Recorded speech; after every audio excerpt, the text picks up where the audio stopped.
Hey everybody, how you doing? Good morning, good morning, good morning. Listen, um, I don't really have anything like super important to say, but I'm on hold. I have an important call I'm holding for. I've been holding for the last, I don't know, forever. So I'm glad everybody is here. Welcome, welcome, welcome. Just so y'all know, I plan to stream the trial from here on out. I moved over the weekend and it took me a minute to get all of everything all situated at Casa Bindiloo. So now that it is, I can resume my schedule of streaming Letecia Stauch. So, um, if you guys could just entertain yourselves for like a minute, let me see if I can find. I don't want there to be like dead air, but there's nothing I can do. Um, I have to set this up. So I thought surely I'll have plenty of time. This shouldn't take at any time at all. Of course, it takes all the time. So let me play a word from our sponsors. Okay, Allie. Let me give you the link, Allie, here. Thanks, babe. Hold on.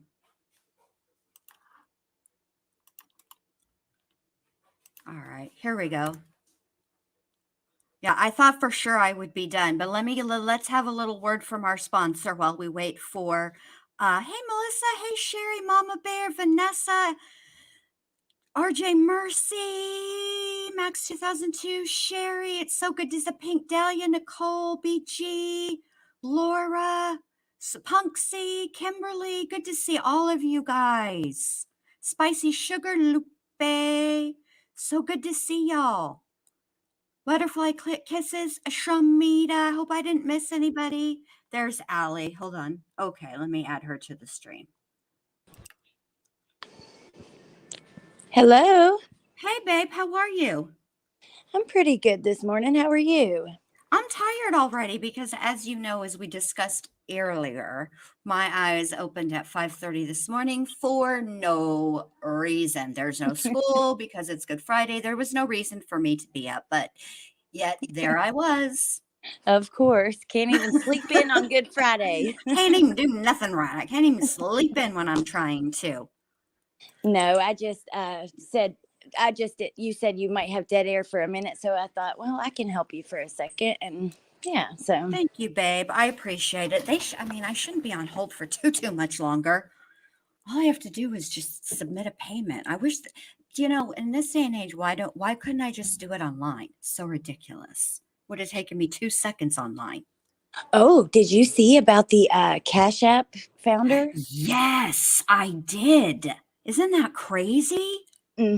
That's crazy. It's scary. And then I saw there's like a new version of Cash App, like a federal government version that will be coming out that will be very similar. They're like, it's going to be new. You can pay your bills whenever. And I'm like, doing this. But yeah, so. That's crazy. And then I'm watching that situation going on in Marion County, Florida, where some, I think 3 teenagers were found unalived in a home. So I'm trying to keep up with that. Oh, I saw It just happened. That happen. Yeah, I don't know yet. It just happened. My daughter was telling me about it, but I was on hold with these jokers. So I couldn't really like delve into it. So yeah, somebody left a comment for me that said, like, have you seen about the 3 kids killed in Florida? So that's all I know. That's crazy. I don't know what's going on in this world these days. I really don't. What a mess. I know. Oh, so how are you feeling about? I'm so glad you're here to stream the trial for us. Thank you for doing it for me for the last few days. I appreciate it because somebody had to, and I just couldn't do it. I just couldn't. I think we were lost without you. I just wanted to get those phone calls, so I had them recorded on my channel. This way, we want to have them or something. But yeah, I'm really excited to watch with you, and it's hard in big chats and stuff. I think it's better when you have when there's 5,000 people in a chat. It's what's the point in even talking? You can't, yeah, because they always have it on slow mode, and they have it on the slowest slow mode because they have to. And you don't, get to, Yep. it takes an hour and a half before you can reply to somebody. And then Yep. who knows if they're ever going to see it, because the other 4,999 people are also waiting a minute to reply. So it's a Yeah. mess. It's a mess. So I like it like this, small, just an intimate group of friends. Those Yeah. phone calls, though, man, I Oh don't know. my. I I cannot fathom in my brain what Dr. Lewis will be able to tell the jury that is going to overcome those phone calls.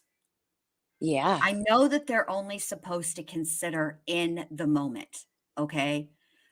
But there's no humanly way possible to only consider. You can't just, because the state is the one that has to prove that she was sane, which means that the jury has to consider all of the evidence that the state puts forward, and they're not just putting forward the evidence in the moment of the unaliving of the crime. And by the way, we don't even know how long of a time really the unaliving took. So it would be it's humanly impossible for the jury to only consider some arbitrary amount of time, Yeah. and Max, I this is a good question, and I'll tell you this.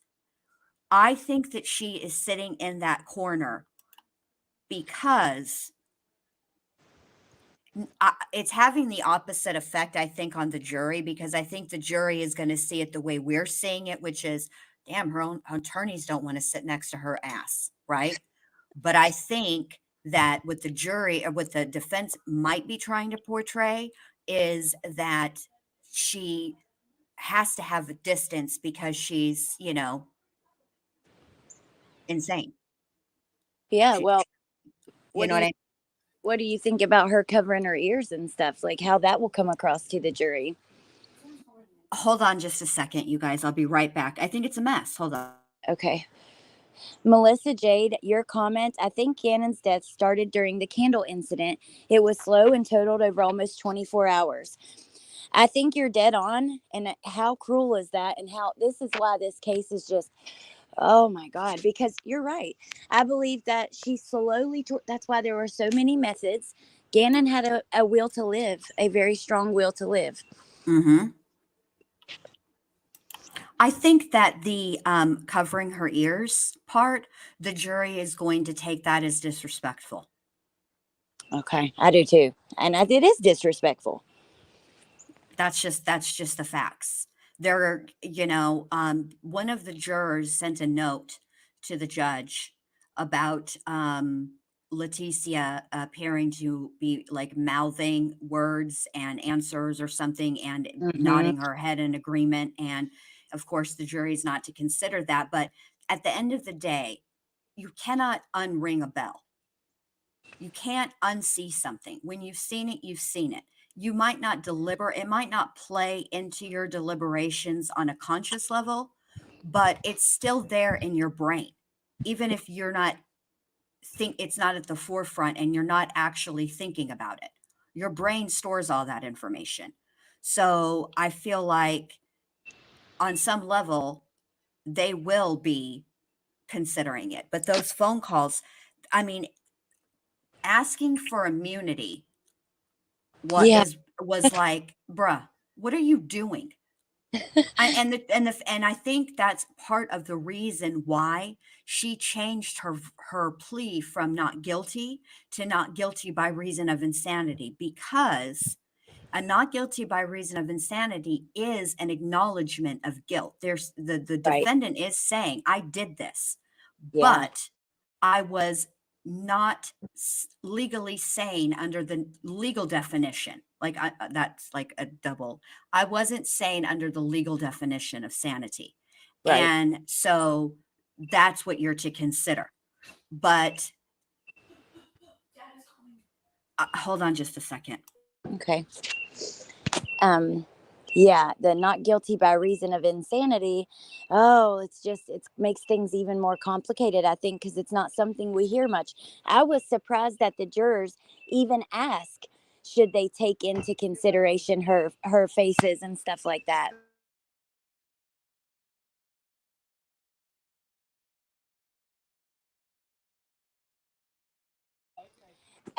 So yeah, I'm sorry, you guys, but I was surprised that they even ask if they should consider that.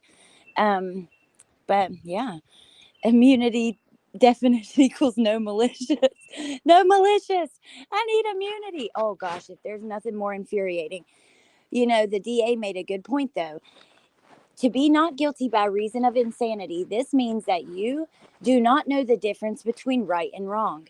But if you're asking for immunity, that right there shows that right versus wrong and that kind of thing. Because why would you need immunity if you hadn't done something wrong? If you don't commit a crime, you're not going to be charged with a crime, right? So I don't know. I think, but the DA, this Michael Allen is very good. I hope that, you know, I don't know. It's frustrating, but I have faith in him, is where I'm getting at. Maybe them asking that was more of a reminder to her that they're watching her. Ooh, tattoos. Maybe that's a good point. And I mean, I'm glad they ask instead of just taking it into consideration because they're not supposed to. But I think Jen Liu is correct that, you can't unsee something. Your subconscious is going to remember that. Plus, she knew her alter did wrong also, according to their narrative. It really threw, this Taylor thing, her wanting to change her middle name to the name Taylor. That was really, I think that I'm glad that we heard from Al, more details about that, because if we just would have heard from her attorney, he was trying to lay down the groundwork for that multiple personality defense. Yeah, he was big time, big Yeah. time. And I think too, what was annoying, I will say this one thing that Al did, and I think that he did it well, and I do not feel that it was in any way, shape, or form a negative, is that he did talk about Letecia and the fact that she was high strung when it came to the kids. Like he had to tell her we can replace things, not children. I thought that was important testimony, but he also did allude in many, many ways to her having some type of mental health issue. That is, but Yeah. that's very different than DID.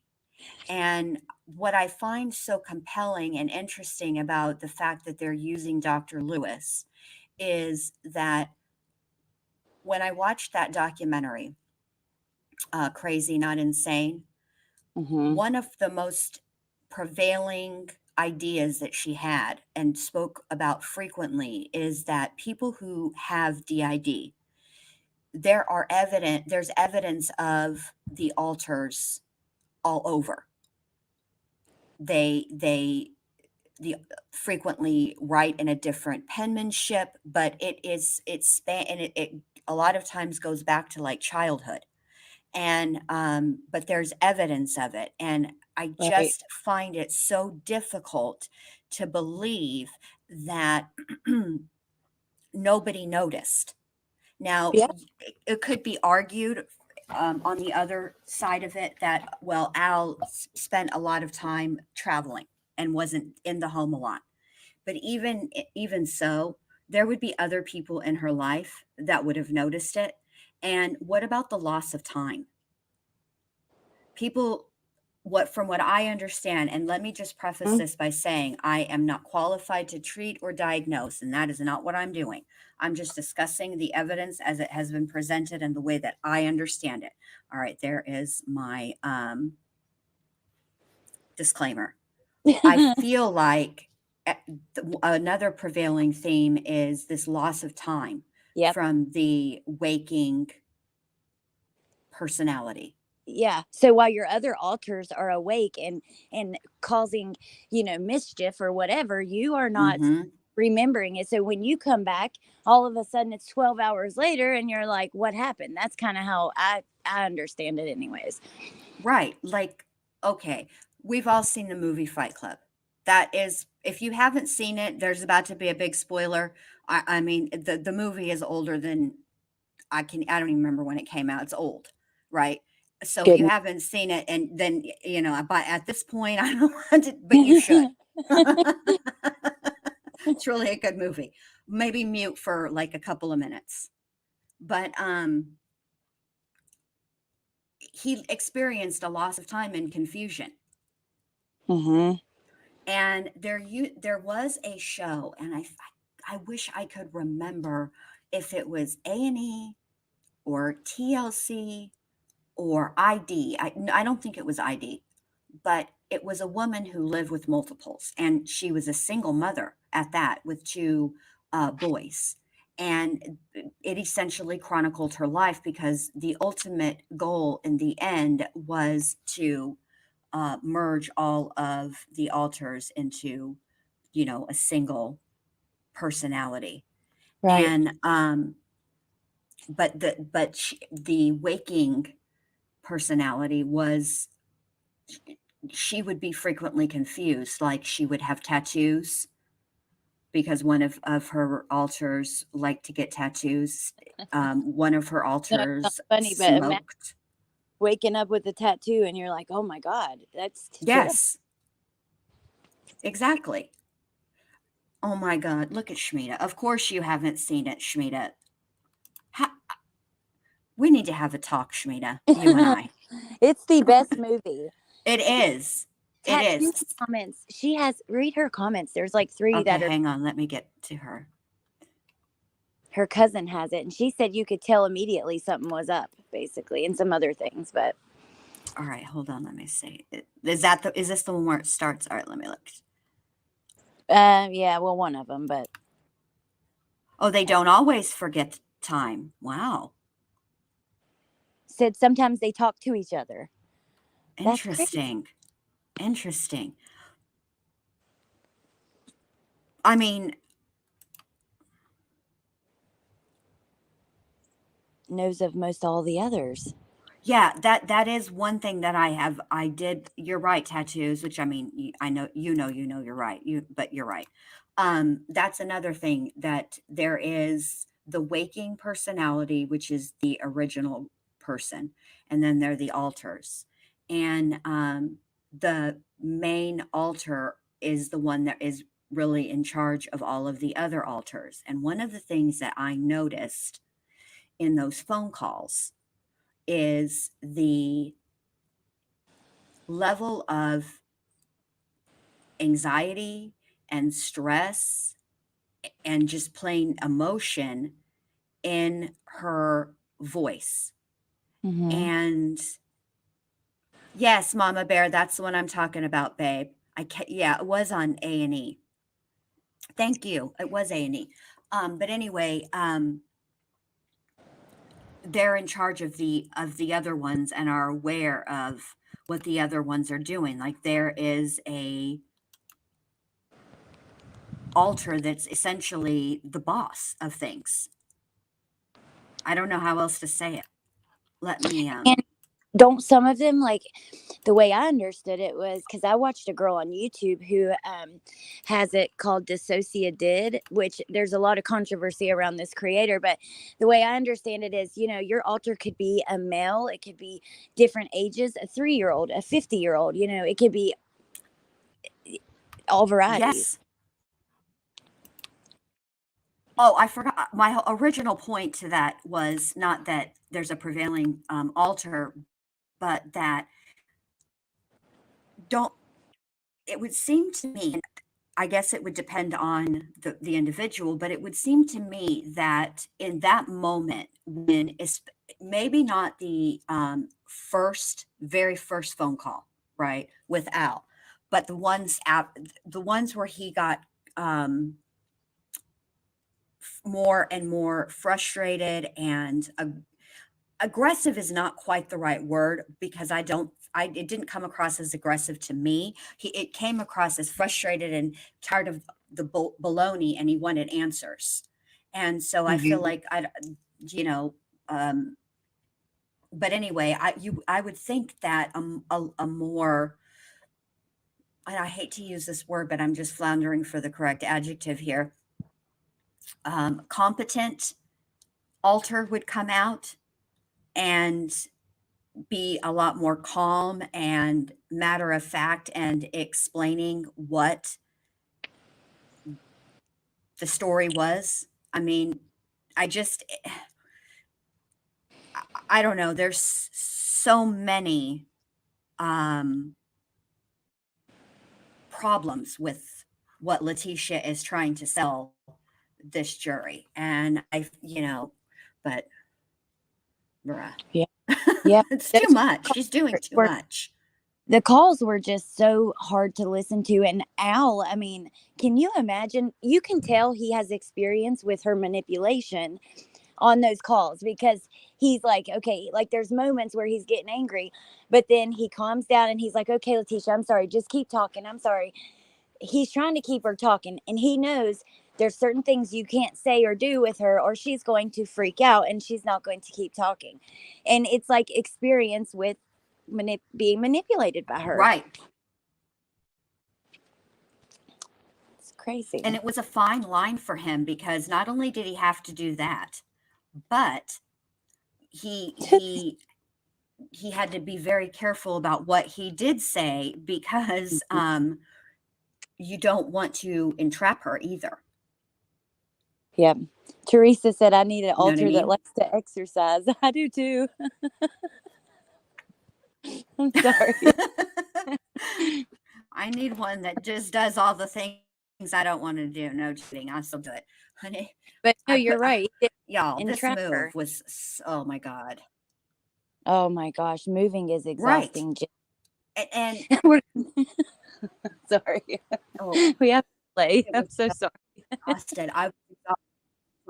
Yeah, we do. It's me. I think it might be me. It's just, ugh.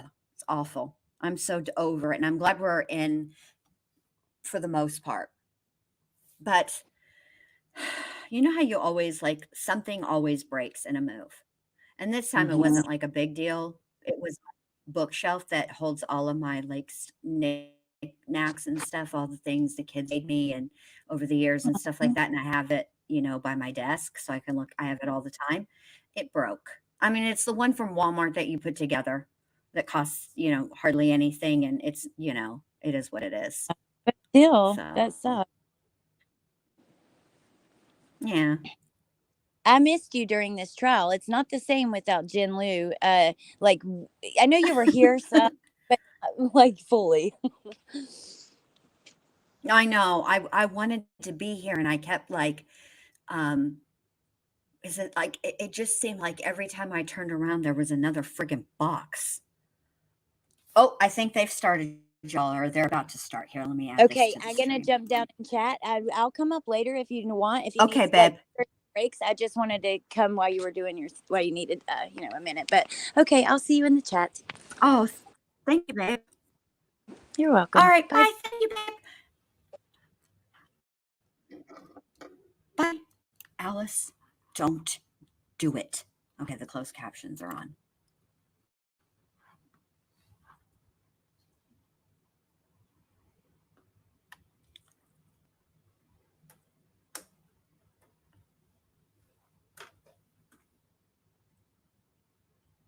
No, I was talking to Allie, not Allie, to Alice, and it's taking me at least 3 weeks. Aren't we about 3 weeks out from the Murdoch trial to be able to say the name Alex? Forever, I was calling her. I had to stop even just trying to say the word Alex. I could only call her Allie because I kept wanting to say Alec. I'm going to be over on Alec Erickson's because I just like trained my brain. So I moved. My office is in. Yeah, I did, Tony. My office is now in a new location in the house, and it's in front of a window, And you know, cats, how they love to sit in a windowsill, which is fine. I don't care. Sit in the windowsill, Alice. But could you please? She's wanting to come from the windowsill onto the desk, which is not a good idea. All it's going to do is knock things around. So it's just going to be bad news bears. And I decided to stream Law and Are you good to Crime go? because right. their Court audio call is 20 better. CR 1358, People versus Letecia Stauch. Pardon me, Record should Your reflect Honor. the jury is not present in the courtroom. I don't want Is there to. any? I don't want to interrupt you, but yeah. Oh no, I moved houses. I moved the house. I moved a house, and my desk and stuff used to be in my bedroom because there was no other place for it, and now I have a bigger place. Y'all brace yourselves. Your girl is moving on up. I have a dishwasher and an ice maker and a second full-size bathroom. Like I'm over here like the Jeffersons. Fish don't fry in the kitchen. Beans don't burn on the grill. All right, let's see what's going on in the courtroom. Would like to do is then once it's admitted, unless defense has any specific cross on that item, have it taken right back out. It will smell up the courtroom if we keep it here. Mr. Tellini or Mr. Cook? I would like to take it out, yeah. You stopped it, take it. I wasn't sure if it was Pick up the whole cross-examination, thing, like a Hulk. I don't know if it's a combination. but it's okay to bring it in, take it right back out. All right. All right, so what witness is that going to be through? Our very first one, Kelly Smith, will be our first witness this morning. Okay. Okay. And then what I would like to do, Judge, just because of the size of that exhibit, is probably have Suitcase. the suitcase, is have our investigator come in and actually just hold it for the witness, and then have that investigator show it to the jury, lift it up, and then when we're done, walk it back out. All right. And I assume just substitute photographs for it? I'm sorry? Substitute photographs? We have photos of it as well, yeah. Okay. Just with photos, it's hard to, Hold on just a second. yep. No, I think it'll be fine. I'm sorry, go ahead. I was just going to say, the photos, obviously, it's hard to get a good feel for the Right. actual size. No, and I understand that part. Yeah. So, okay.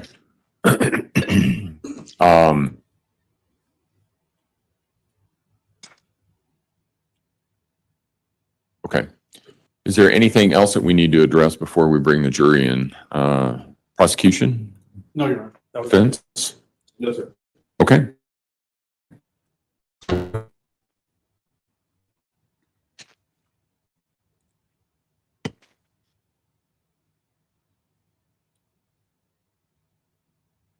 No, she's. I don't know who's doing this.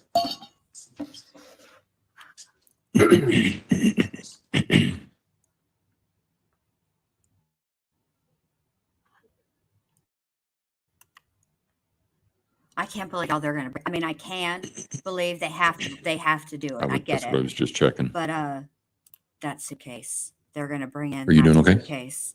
Okay.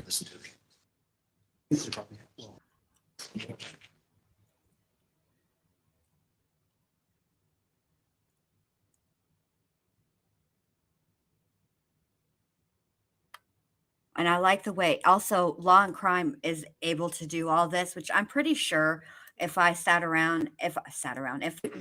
here and worked on learning the new system for All rise lawyers for or the jury, whatever, please. I could figure it No, out. that's okay. I'll have it figured out for Monday, I promise. Yeah. If you guys could, while we're waiting Yeah. for the jury to come in, nobody has to rise, just the people in the courtroom. If you guys could give your girl a thumbs up on the stream, share it out if you want to, I would greatly appreciate that. It helps a lot, especially since I haven't been live in a hot minute. Hey, Tiffany, good morning. Thank you. They're bringing the suitcase in, Allie. Thank you. Yeah. You may all be seated. Court will find People versus Letecia Stauch. It should reflect. Good morning, gentlemen. We're going to start our day that we have every other day. Has anything occurred since we were last together that causes any of you to believe you could not continue to serve as a fair and impartial juror? If so, please raise your hand. No response. With that, prosecution, call next witness, please. Thank you, Your Honor. Good morning. We would call Kelly Smith. All right. Ms. Smith, if you would step forward and raise your right hand, please, ma'am.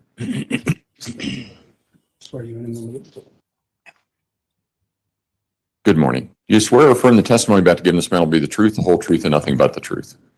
Go ahead and have a seat in the witness stand. Please watch your step as you step into the stand. Good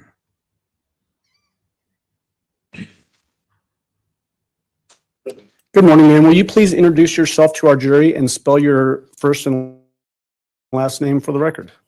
Morning, I'm Kelly Smith, Keloysmith.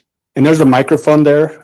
Slide it closer to you and try to speak into it so that everybody can hear you. Oh, thank Okay. you, Emily. I Ms. Smith, who are you appreciate employed that by? so much. Santa Rosa County Sheriff's Office. What do you do for the Santa Rosa County Sheriff's Office? And I'm a yes, crime I scene technician. 100% agree. And just because we don't have a Santa Rosa County here in Colorado, where is that? Florida. All right.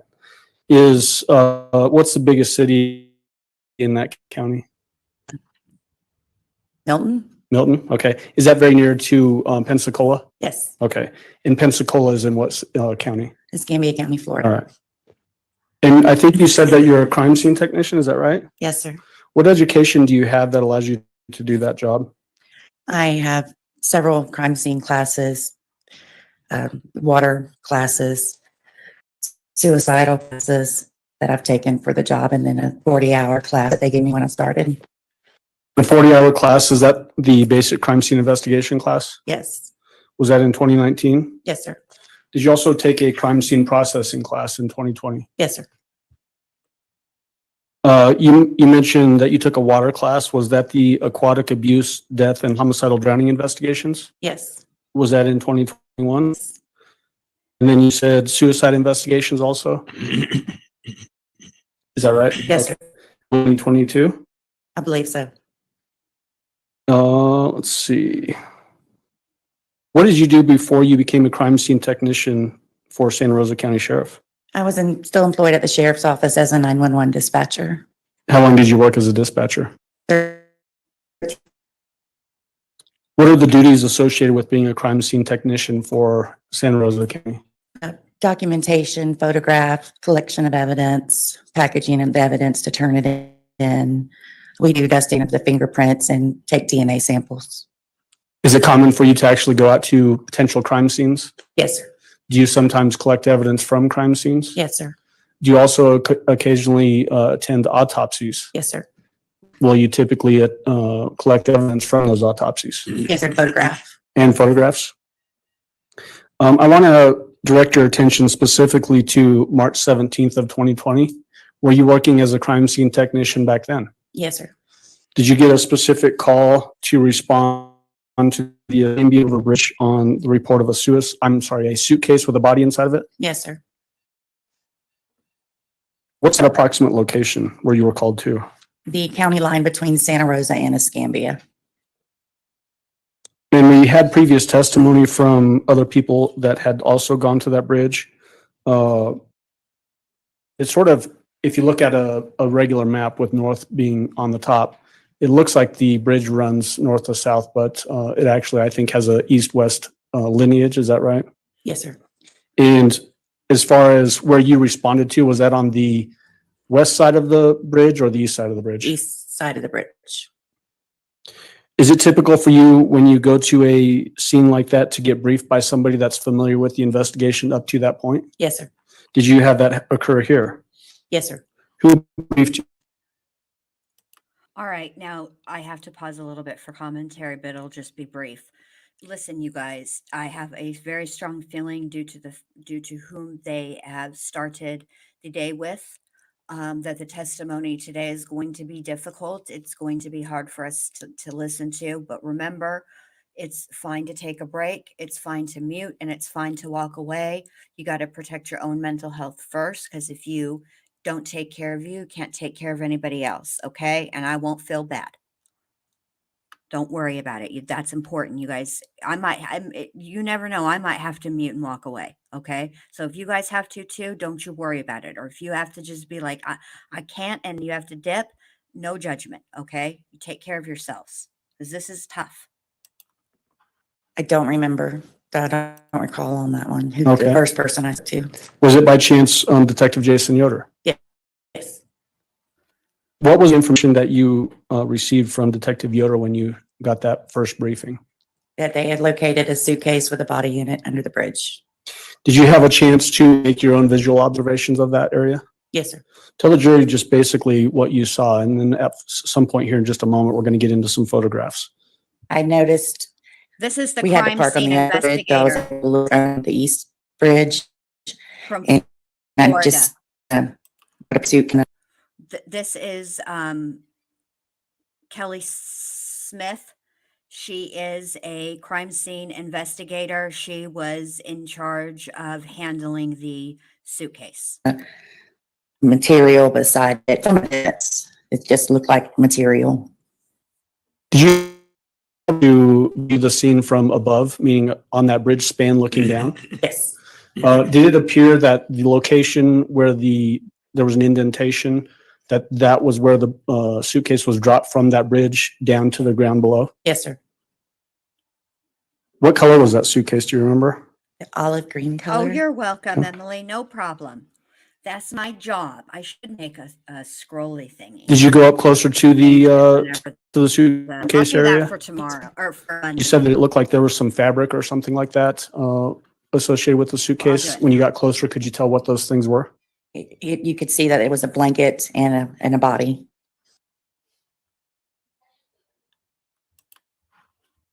And then you mentioned earlier that it's very typical for you to take photos of scenes. Did you do that in this case? Yes, sir.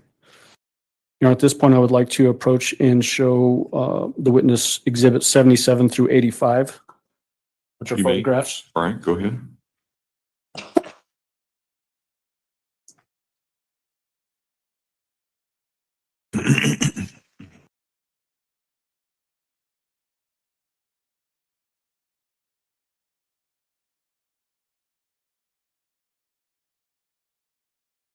You could just look through people's exhibit 77 through 85 and then give me a heads up.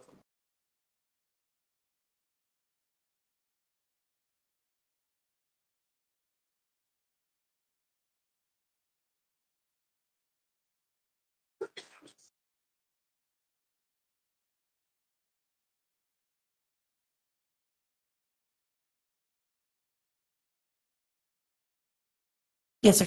Do you recognize those? Yes, sir. What are they? These are the pictures around the suitcase that I've taken. At the scene at the Escambia River Bridge? Yes, sir. Are they fair and accurate representations as to what you saw that day? Yes, sir. At this time, I'd move for admission of people 77 through 85. Defense, No objection, Your Honor. exhibit 77 through 85 will be admitted. Go ahead.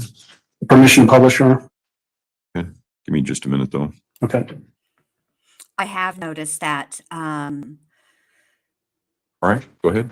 she does perk up, Mama Bear. Absolutely, I've noticed that, and it's So, interesting when Ms. she Smith, covers her ears this is going to be a little bit versus tricky when for you, she's but I would still like you to turn around in the witness stand there. Yep, you found the pointer. And then if you want to, you can actually stand up in the witness stand. But just please make sure when we're describing these photos that you speak loud enough so that the furthest juror from you can. Oh, Charlie, I moved over the weekend, so yeah, I needed this week to unpack and get the house all together and stuff like that. So I'm sorry, but I'm back, and now it's gonna be all Bindi Jinlu all day, all night. No, just kidding, but a lot of Jinlu every day, Jinlu. All right, here we go. Hear you. Okay. So pointing out to the jury we're looking at there, please. And this is people 77 for the record. These are the pylons to the bridge with the suitcase here. And from a distance, I could just tell it was material to the side of it. Okay. And then people's exhibit 78. Same thing. Suitcase with a different angle. I'm seeing on the different side of it. Is that the way it appeared when you got up to the scene, that it was everything had spilled out of the suitcase? Yes, sir. Okay. People's 79. Just up close of the actual material and the victim here. And okay. And people's exhibit 80. Just the suitcase. Was it apparent to you when you got on scene that there had been quite a bit of decomposition happening already? Yes, sir, due to the coloring here and the bug activity that was there. What kind of bug activity are we talking about? Maggots. Does that indicate that the suitcase had been out in this condition for a period of time? Yes, sir. People's Exhibit 81? What are we looking at there? This is what appeared to be a void spot. You were up on top of the bridge looking down. And then beside it, you could see everything's laid over and it's discolored, a little discolored from everything around it. So is that looking from the span of the bridge down towards where the suitcase likely had dropped? Yes, Okay. And that's what it looked like for you when you stood there as well? yes, sir. 82, I believe is this 82 or 81? 81. 81. So please put up 82. And is that just a close-up of that last photograph? Yes, sir. Did that suitcase have one wheel on it? I don't recall. Okay. People's Exhibit 83. Just beside you of the suitcase. And do you see a wheel on that bottom left of that photo? Yes, sir. So if we go back to 82, does it appear that that really deeper indention there would coincide with that wheel potentially? Yes, sir. Okay. And then People's 84. The inside of the suitcase. It's hard to tell in photographs, but was the inside of that suitcase wet? Very. Is that common to have, I guess, a wet area like that when a body's decomposing? Yes, sir. 85. The backside of the suitcase and it's wet. That's what the discoloration is there. Some liquid coming out. So that darker area below the wheel there is liquid that had leaked out on the ground? Yes, sir. Okay, you can take a seat again. And then that was on March 17th, correct? Yes, sir. Did you also attend the autopsy on March 18th? Yes, sir. So tell the jury, was the body that went to the autopsy the same body that you saw on scene on March 17th? Yes, sir. How could you tell? The clothing was the same. The condition was the same. Similar characteristics. What about the blankets that you mentioned? Were those also at autopsy? They were. Did you collect a lot of those items during the autopsy? I did. All right. Do you also take photographs of the autopsy? Yes, sir. Yes, sir. Where was that autopsy performed? At Sacred Heart Hospital in Pensacola. Was there a tentative identification done as to the remains that the autopsy was performed on? Yes. What was tentative identification made as? Gannon. Gannon Stauch. Stauch, okay.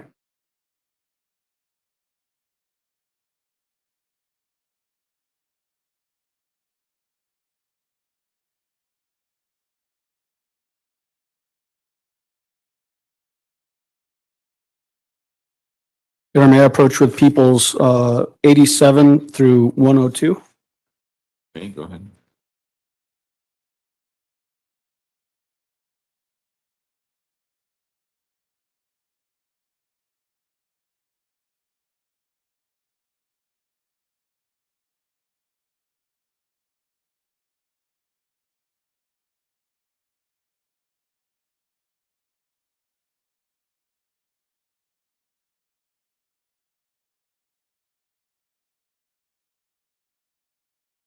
Actually going up with people's exhibit 87 and then 90, 91, 92, 93, 94, 95, 96, 97, 98, 99, 100, 101, 102. So there's a gap for physical evidence that we'll be admitting as well. So it's 87 and then it jumps to 89 through 102? 87 and then 90. Okay, got it. All right, thank you. Same thing as before. If you could just take a look at those and then give me a heads up.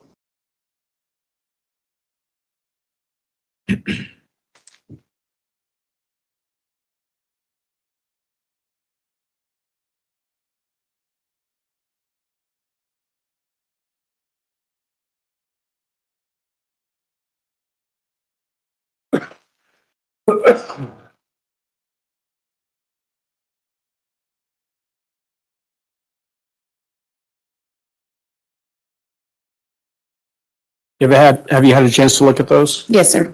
What are they, generally speaking? Pictures from the autopsy. Are they fair Evidence.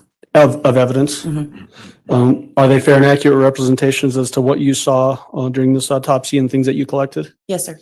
At this time, I'd move for admission of 87 and then 90 through 102. Defense? No objection, Your Honor. Exhibits 87 and 90 through 102 will be admitted. Go ahead. Permission to publish those, Your Honor. May.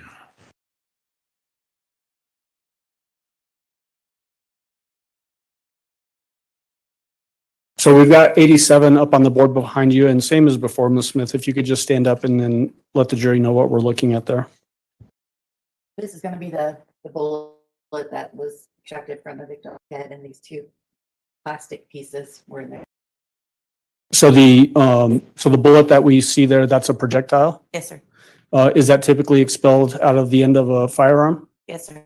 I know it seems obvious, but we got to be technical, right? What about those plastic pieces there? What do those appear to be? From my understanding, they were part of the bullet. Okay. And then you said that these were recovered during the autopsy. Do you remember where specifically? Leave the head. The head.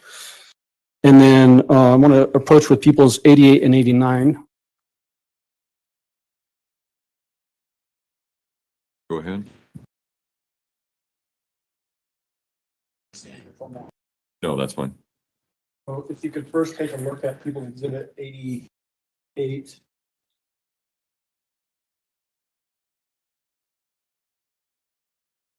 Okay. You recognize this item? Yes. Does it appear to be in the same or substantially same condition today as the day that you collected it? Yes, sir. And what is it appear to be? The projectile. Same one that's in people's exhibit 87? Yes, sir. Or at this time, I move for admission of people's 88. Mr. Cook? No objection, Judge. Exhibit 88 will be admitted. Go ahead. Okay, I'm gonna wait. Yes. And then I've got people's exhibit 89 here in front of you. Do you recognize this item? Yes. Does it appear to be in the same or substantially same condition today as the day that you recovered it? Yes, sir. What does it appear to be? The red plastic pieces. Same red plastic pieces that are in people's exhibit 87? Yes, sir. At this time, I move for admission of people's exhibit 89. Mr. Cook? No objection. Exhibit 89 will be admitted. If we can just have the witness display these to the jury by walking for the witness stand.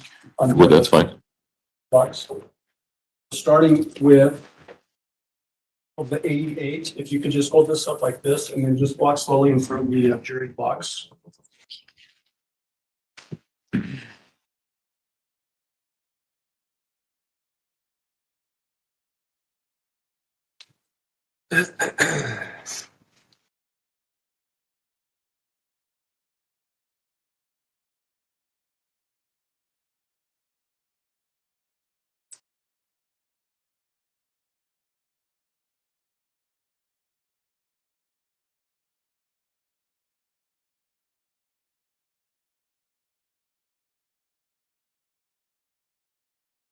And do the same thing.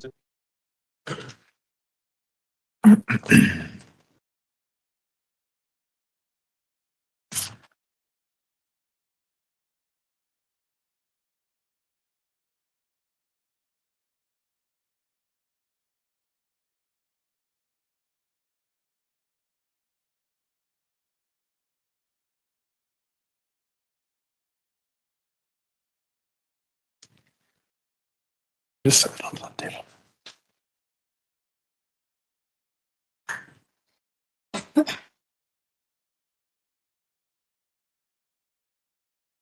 Now, Ms. Smith, we're going to go back up to the photos to People's Exhibit 90. Tell the jury what we're looking at there, please. That is the pillow that was located inside the suitcase. Were there any defects apparent in that pillow? Yes, there's a defect right here. When we use the word defect, what do we mean? Not as you wouldn't buy it with that in it. It's something that's occurred after the fact. And can you tell by just looking at the defect in the pillow what might have caused the defect? Or does more investigation needed? More investigation. In People's Exhibit 91, This is the other side of the pillow. It was one of those that had reversible on each side. This one's wet with a discoloration. And I had some remnants on there for the decomp. People's 92. What are we looking at here? That's the projectile. It was done on the x-ray machine So is this actually an x-ray of that pillow itself? of the pillow itself. Are there actually two projectiles visible in that x-ray? Over here in the white. And again, just so that we're being technical and not leaving anything unsaid. When we say projectiles, are we again talking about bullets Yes, that were inside of this pillow? correct. People's 93. That would be a close-up of the damaged part of the pillowcase. Would that coincide potentially with a bullet being fired into that pillow? Yes. People's 94. What, The same thing here with the defect right here on the pillow once we've taken the pillowcase off. again, does that coincide with a bullet being fired into the pillow? Yes, sir. Obviously, we've seen the x-ray and the bullets were inside the pillow. Does that mean that there would not be any exit defects from the bullets? Correct. People's 95. Thank you, Pink Dahlia. That's so That's sweet of fine. you. I knew you were joking, Not babe. the material, but the filling of the pillow, the damage that was done to it from the projectile. Does that actually, can you see the projectile there as well? Maybe a little bit right here. Okay. People's 96. Closer image of the damage done from the projectile. And can you also see the projectile? People's 97. That would be one of the projectiles that was in the pillow that we got out. People's 98. Defect in the pillow from the projectile. Is this a separate defect? Yes, this is on the other side of the pillow. People's Exhibit 99. See, but there's a defect. So this defect that we're looking at here now is the pillow with the pillowcase removed. Is that right? Here was the first one. And then this defect coincides with that last defect in the pillowcase that we just looked at. Yes, People's 100. closer shot. Pillowcase for the pillow. People's 101. Another shot with us cutting the material and getting to the filling of the pillow. And People's 102. That would be the projectile that we pulled out. So correct to understand that that you were able to pull out two projectiles from the pillow itself? Yes, sir. At this time, I'd like to approach the witness with People's Exhibit 103. You may, go ahead.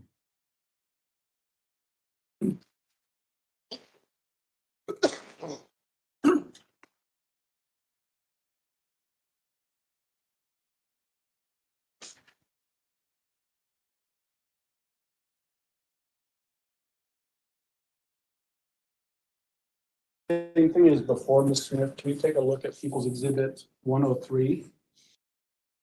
You recognize People's Exhibit 103? Yes, sir. What does it appear to be? The two projectiles we pulled from the pillow. Are they in the same condition today or roughly the same condition today as when you recovered them? Yes, sir. I move for admission of People's Exhibit 103. Mr. Cook, Objection. Exhibit 103 will be admitted. Go ahead. Permission to have the witness this way for the jury. That's fine. What is he objecting for? I mean,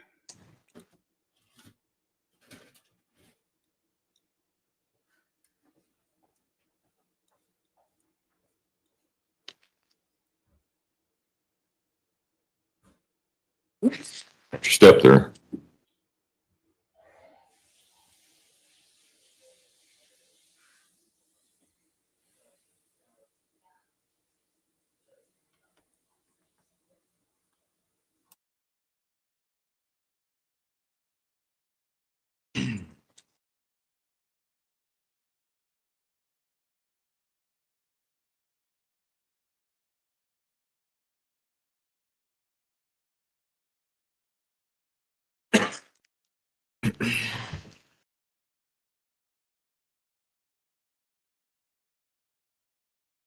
Point I would ask for permission to witness with People's Exhibits 104 through 120.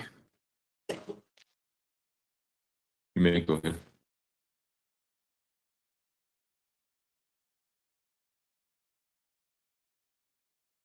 Yeah.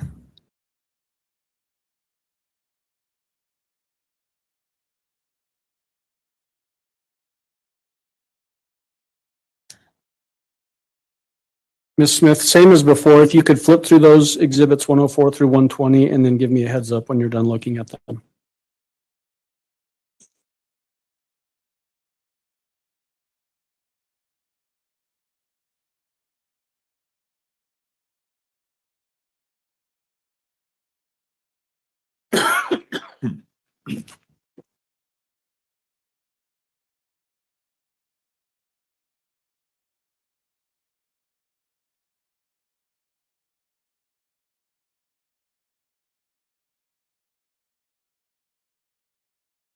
Yes, sir. Do you recognize the photos 104 through 120? Yes, sir. Are those photographs that you took during the autopsy of Gannon Stauch on March 18th, 2020? Yes. Are they fair and accurate representations as to what you saw that day? Yes. I move for admission and permission to publish 104 through 120. Mr. Cook? Sure.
You know, Lupe, we don't actually know why she did any of the things that she did, why Gannon was the one that she chose. We all sort of have a different idea about what maybe was the reason. Personally, I think that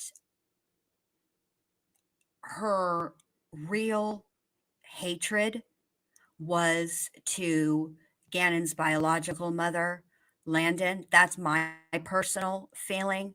I don't have, I can't, I think a lot of it for me, the reason I feel that is because she references the Landon frequently, but not by her name. You know, she'll say because their mom doesn't want it. She just had a lot of nasty things to say, but they were underhanded, sly jabs. Some of them were direct. But anyway, that's who I personally think that she was the most angry at and chose Gannon, maybe because Gannon was older and had an established bond and relationship with his mom. And he couldn't be swayed and couldn't be manipulated and was loyal to his mom. I think that's my personal opinion about that, but I that's just what I think. That's,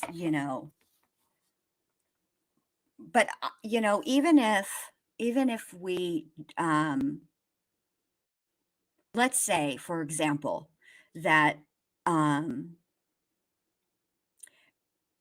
well just a sec, Charlie, because I do want to answer that. So let's just say that for whatever reason there was no trial, right? Letecia pled guilty, but she pled in order to maybe she's offered a plea deal, right? Okay, all right. All right, court will exclude Exhibit 104 as cumulative. Court And in order to get the plea deal, she had to get up there and testify, right? And she had to testify truthfully, yada yada yada. And she talked about motive. Even if we heard the motive, whatever the motive was, we would never understand it, and we would just never understand it. And I just think that she's a selfish person. Um, yeah, it is kind of complicated, Charlie, with the custody. I will say this: um, there were things going on in Landon's life, and Landon and Al felt that the best place for Gannon and his younger sister for a while was with Al.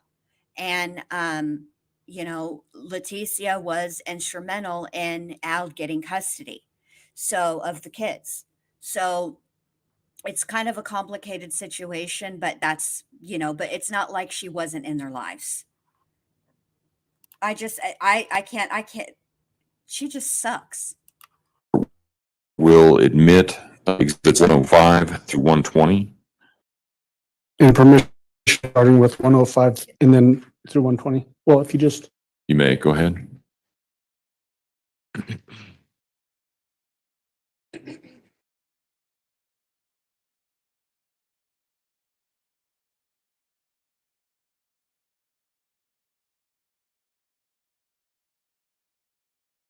okay, same as this was before, Ms. Smith, if you could just stand up and tell us what we're looking at here. In a general sense, what are we looking at? This is the t-shirt that the victim was wearing when we located him. Did this t-shirt have a number of defects in it that coincided with injuries that the victim had on his body? Yes, sir. Okay, so when we're looking at People's Exhibit 105, there's obviously some graphics on the t-shirt, correct? Yes, sir. And then there's that angular measuring device there. Is that signifying, as we look through these photos, where specific defects were in the shirt? Yes. So can you point out the defect that we're looking at first in 105? The defect here is going to be right here. There's cotton, white cotton behind it to help him stand out. And then if we go to 106, is that a close-up of that same defect? That is a close-up of the same defect. 107, Here, now we're here. sort of where it says Minecraft over the R, it looks like. Yes. And then 108, Yeah, close to you. That defect. 109. Those first two, would that coincide roughly with the left chest area, lower left chest area? Yes. And now would that coincide with, I guess, left shoulder area, Yes. collarbone maybe? And then 110, Close up of that same image 111, to the arm. Here. the sleeve of the arm, Yes, left arm. okay? And then 112, Close up of that same defect. 113, Up to here. so are we still looking at the left sleeve, just upper portion of that sleeve? Yes. 114, I think, Up close of that one. 115, Turn the shirt over. And this would be the defect. that appears to be a larger defect than the others, is that correct? Yes.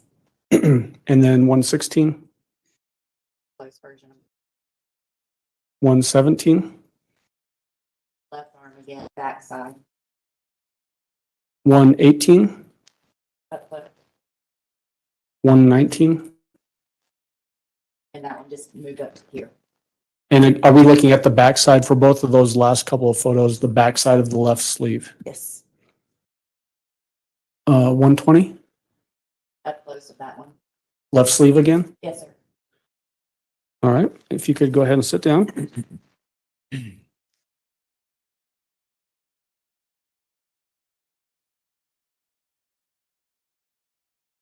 I may approach with People's Exhibit 121 through 141. You may, go ahead.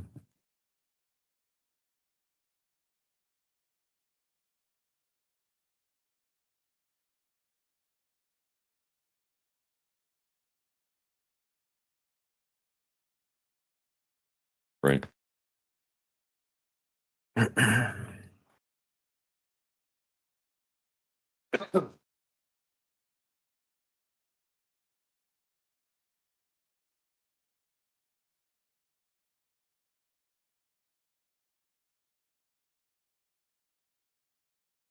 And flip through those and then let me know when you're done.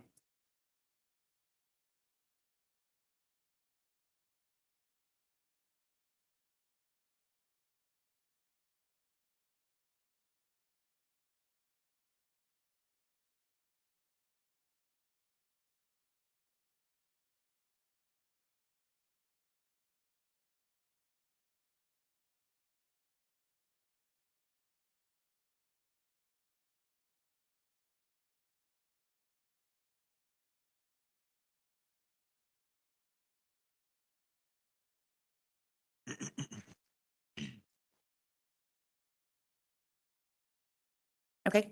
Do you recognize those photographs? Yes, sir. What are those photographs of? The jacket the victim was wearing when we located him. To sort of contrast what we just looked at, the t-shirt, was that a basic cotton t-shirt with the graphic writing on it? Yes.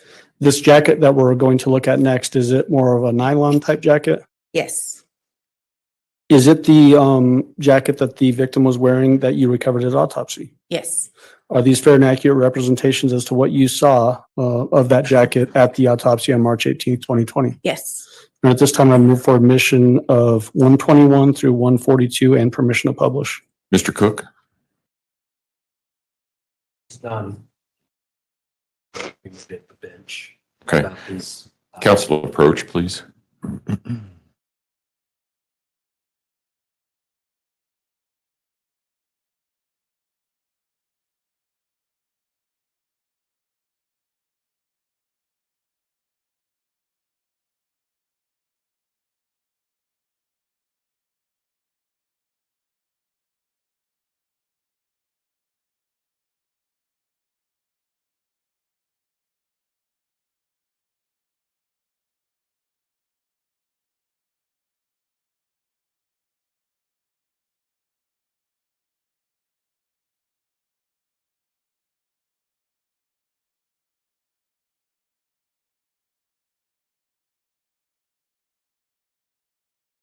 Right. Exhibits 121 through 142 are admitted. Permission to publish, Your Honor. You may, go ahead. So Ms. Smith, same as before, 121 should be up on the screen here in just a moment. So tell the jury what we're looking at in 121. This is the jacket the victim was wearing when we located him. Is this the inside of the jacket, so the lining of the jacket? Yes, sir. So point out where you can see any defects in this jacket. One. Here. Here. This appears to be one here. Okay. And then moving on to 122. Up close to that first one that I pointed. And would this generally be, since we're looking at the lining of the jacket, would this essentially mean that this would coincide with the victim's back area? Yes. Okay. 123, Close of that one. 124, Showing the defects right there. again, is this still looking at the lining of the jacket, which would generally coincide with the back of the victim? Yes, sir. 125, Close of that one. 126, Over here, same back side of the victim. 127, Up close. 128, We're here, now we're over here. It's still the same on the back side, and this is the lining. sort of would this coincide roughly with the back shoulder? It looks like it's closer to the sleeve here. Yes. 129, Up close of that one. 130, Right. so is this getting closer to the top of the shoulder area of the jacket? Yes, sir. Still, are we looking at the lining of the jacket? Yes, sir. 131, Close of that one. 132, Gonna be the hood. With some defects here. are we looking at the lining of the hood? Yes. Okay, 133, 134, Close of that one. 135. Second one. That 36. And those last couple, also the inside lining of the hood. Correct. Okay. 137. This will be the back of the jacket. Is this just an, oh, I'm sorry. Here, one here.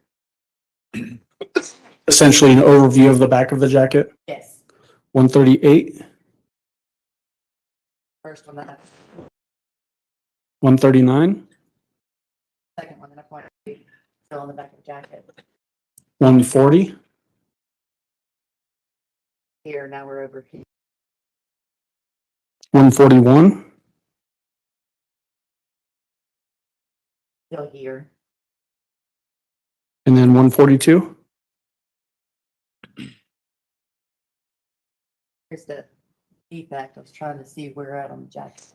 Does it appear that this is closer to the zipper? Yes. Can you see the zipper there at the top? Here's the zipper. Okay. Thank you. And Your Honor, now I would like to approach the witness with People's Exhibit 143. All right, you may go ahead.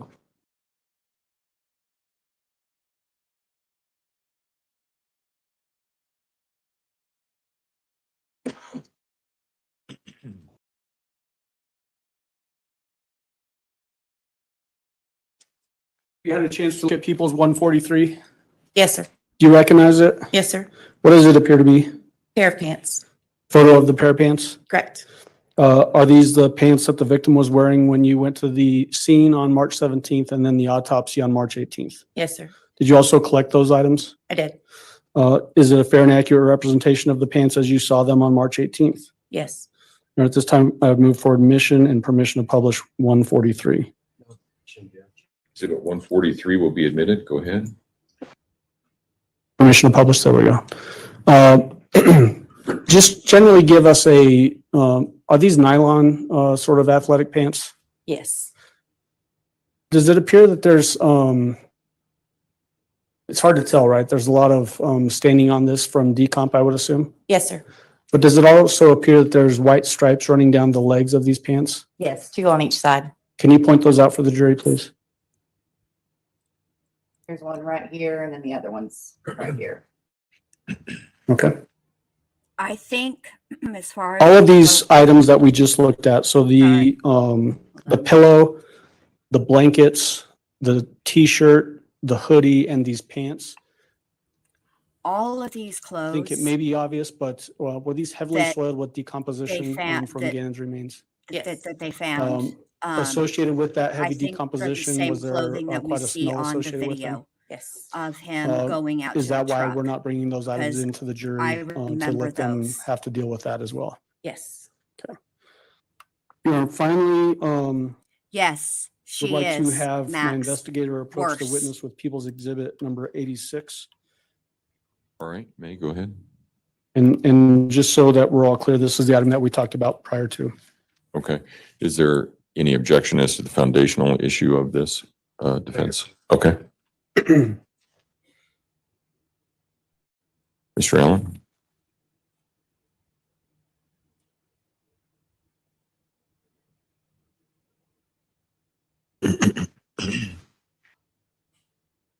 So Ms. Smith, our investigator Cecil Weir is going to help with this item because of the size of it. But if you could just take a look at it and let me know if you recognize People's Exhibit 86.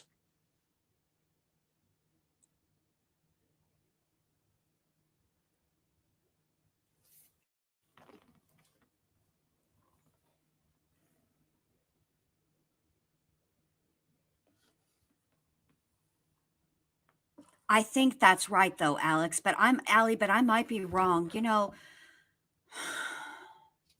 my brain is just not what it used to be. And I didn't hear your question over the paper. Yeah, that paper was a little loud. Do you recognize People's Exhibit 86? I do. What does it appear to be? The olive green suitcase that was at the scene Did you collect this scene at the River Bridge or was it at autopsy? at the River Bridge. Okay. Does it appear to be in the same or substantially the same condition today that you recovered it? Yes. I have to say that, you know, I know that this is difficult testimony, and I think it's only going to, I think as messed up as this is, just because of what happened, I think that this might be, at this point, probably the easier testimony that we're going to hear today. Easier is probably not even the right word. But I think that for me personally, I always feel that I owe it to the victims to listen to what they endured, especially when it's children. Bless Gannon's little heart. And if you haven't done so already, I made a community post on Monday with everybody that submitted their nails and their blue lights for Gannon. If you guys want to take a look at that, please feel free. If you want to share it out, that's cool too. Just anything and everything we can do from our little corner of the true crime community to let Gannon's family know that we haven't forgotten about him. We know what he went through and what he suffered through, and we are supporting them and would like to see very much justice for Gannon. All right, let's keep going. At this time, I'd move for admission of People's Exhibit 86. Mr. Cook, Objection. Exhibit 86.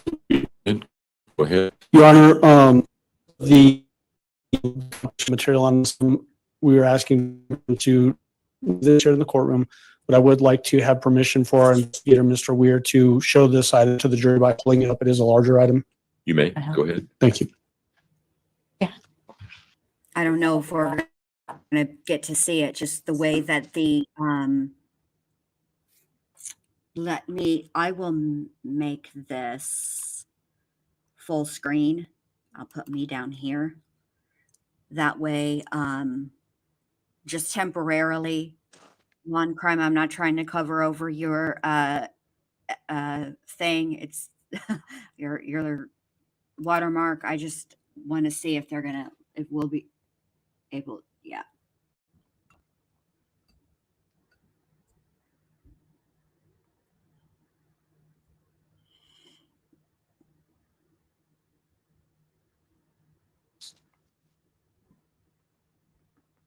Wow. That poor baby.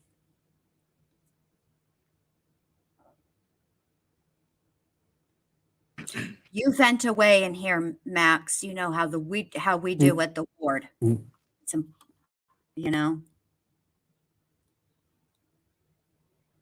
Bless his heart. I can't.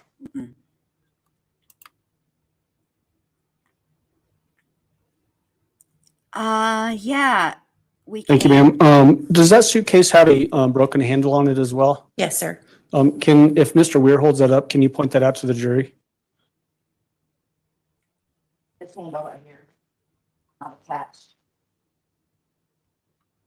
And then just so that we're all clear, although I think it's probably fairly obvious, but we need to build a record as well. All of the items that you saw out at the Escambia River Bridge, so the 2 blankets, the pillow, and Gannon's remaining, inside of this suitcase? Correct. And if I wasn't clear before, the clothing that I mentioned and that had heavy decomposition material on them, was that true also for the blankets and the pillow? Yes. Okay. Thank you. And so at this point, Judge, I would ask if we can just have our investigator take that item back out before it starts to, Is there an objection? Hold on a second, you guys. I'm All working right, on you it. may. Let me set this. Okay, hold on. Why can't I? Just take it out. he's trying to collect the baggage or the Oh. paper too. Stephanie? Oh, there's a delay. Okay, never mind. I'm working on it, you guys. I just want to, I have to have law and crimes thing be visible. So I just want to like scooch this over. So it's just like, there's me. See if I can. All right, Ms. Smith, just a couple more questions for you. How long have you lived in that, I guess, greater Pensacola area? 45 years. Are you familiar with several bridges in that area? Yes. The Escambia River Bridge obviously is the one that we've been talking about today, correct? Yes, sir. Is there also an I-10 bridge Yes. and then a 98 Pensacola Bay Bridge essentially? Of those bridges in the area, is the Escambia River Bridge less traveled or more traveled than the other bridges? Less. Less traveled. And then are you also familiar with I-95? I'm Yes. just going to leave it like Where's that. I-95? It goes along the It's east gonna coast of nest. Florida. Okay. All right, that would be my questions for this witness. Cross-examination, Mr. Cook? Oh, no, I don't want it like that. Hold on. Your Honor, I don't have any questions for this witness. Thank you. All right.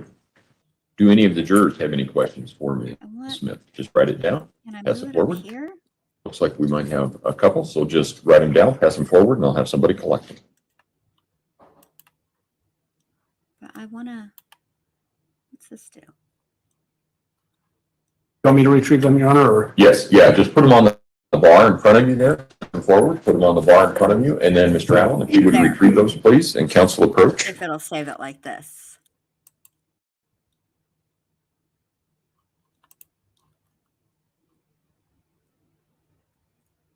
No.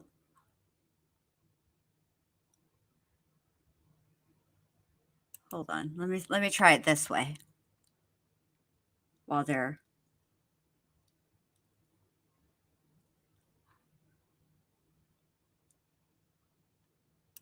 Yeah. I got that part. All right, let me see this.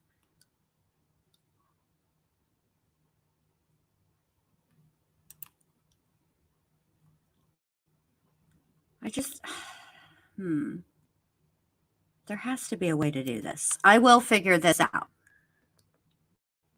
Let's see.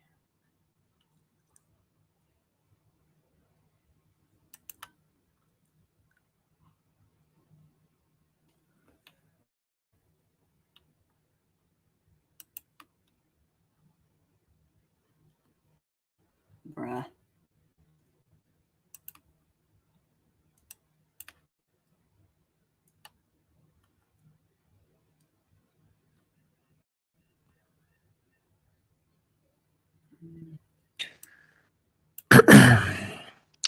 Ms. Smith, was the suitcase cleaned? It appears cleaner. No, it was not cleaned. It was kind of hard to see through the plastic. Right. And this is a timeline question. You visited the discovery site on March 17 of 2020, and the autopsy was on March 18 of 2020. Let's start there. Are those two dates accurate? Yes. And so you already knew on March 18 of 2020 that it was Gannon? They didn't know for sure. They went by some pictures, and then I'm not sure what their procedures are for identification. All right. I will allow reasonable follow-up as to those questions only. Mr. Allen? Just on that last question, when we were talking about identification of the remains, was that just a tentative identification, Yes. not a finalized identification? Do you know that a finalized identification came sometime later? Yes. Okay, thank you. Mr. Cook? Ms. Smith? Step. please.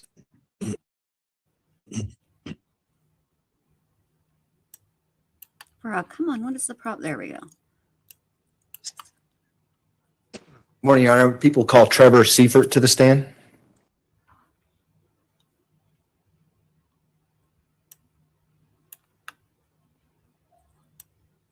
Come on. Mr. Seifert, if you would step forward and raise your right hand, please, sir. Do you swear or affirm the testimony about to give in this matter will be the truth, the whole truth, and nothing but the truth? Go ahead and have a seat in the witness stand. Please watch your step as you step into the stand.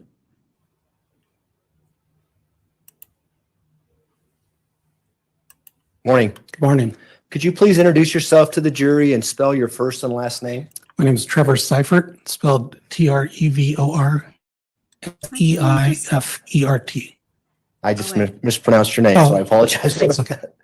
What is your occupation? I'm a senior crime laboratory analyst with the Florida Department of Law Enforcement. And how long have you been with the Florida Department of Law Enforcement? Just over 17 years. And what are your specific roles within that title? Up until September of last year, I was in the biology section of the Pensacola Regional Operations Center. And in the biology section, we do DNA analysis. And what kind of experience and training do you have in the field of DNA analysis? Education-wise, I have a Bachelor's of Science in Biology from Southern Oregon University and a PhD in Microbiology and Immunology from the University of Florida. At the Florida Department of Law Enforcement, I also went through a one-year training program in forensic biology. And the field of DNA analysis include the field of forensic DNA analysis? Yes. And have you been practicing in that Think I got field it. within the role that you just described? And approximately how many investigations have you been involved in where you've done some DNA testing in the field of forensic DNA analysis? Hundreds of cases, and we right. actually Think I count the got it, y'all. number of samples that we analyze, Let's and see. it's well over 8,000. And do you have some continuing education that you participate in to stay up to date in that field? Yes, we have required annual continuing education, and we keep up to date with current literature. And have you been qualified as an expert in a court of law to testify in the field of forensic? First and approximately 55, First time in Colorado, I take it? testifying, yes. Okay. Your Honor, at this time, we'd ask the court to allow Mr. Seifert to testify in the field of forensic DNA analysis as an expert. No objection. All right, just a minute.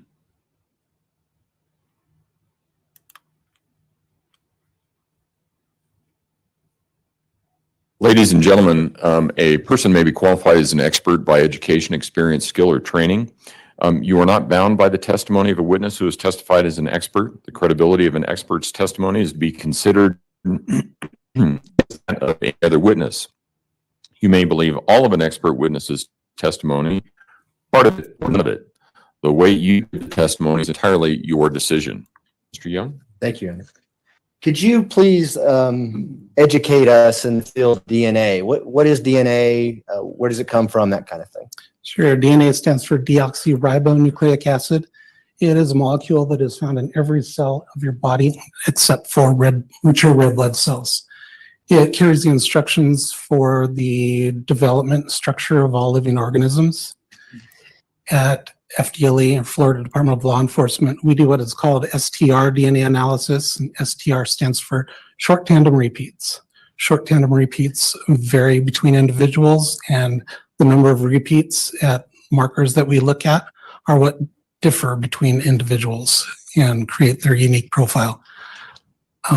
We look at 21 different areas in the DNA, which I'll call markers, and 3 gender markers that All can right, tell there you us go, guys. whether the That's DNA is consistent with a male or a as good female. of editing job as I can do. In order for now. to develop a DNA profile, It's okay. I will take a sample from Be right biological back. material But I'll be in the and chat.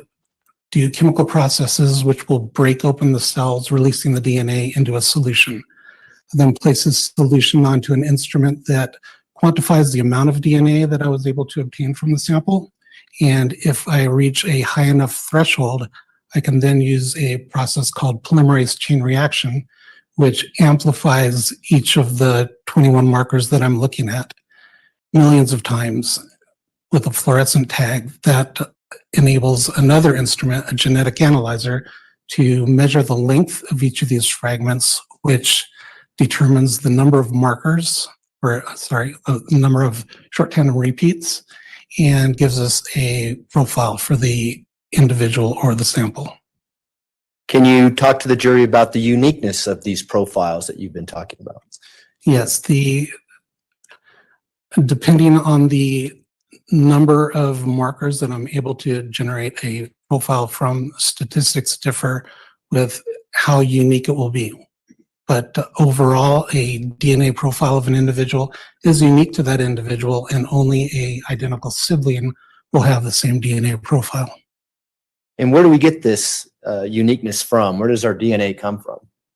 Half of your DNA comes from your mother, half of your DNA comes from your father. And so the combination of the DNA from both, so you have 2 copies of DNA, 2 copies of these markers.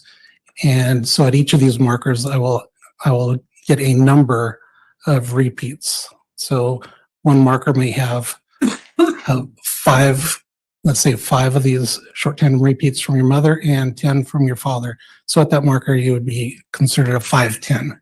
And what we're looking at when we're comparing profiles from a questioned sample to a known individual, we're looking at those numbers and matching those numbers.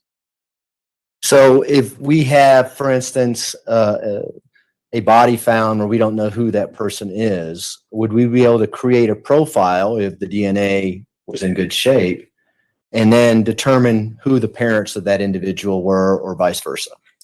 Yes, we can. When we talk about the field of forensic DNA analysis, I think you just alluded to it a little bit in your previous answer. Are we talking about having a known DNA profile and then unknown DNA profiles to figure out if there's a match or if there's some consistency between the two? Yes, so in most cases, we're dealing with evidence from crime scene, looking for a suspect. So we're looking for the DNA profile from the evidence and then comparing it with DNA profile from an individual said to be involved in the case.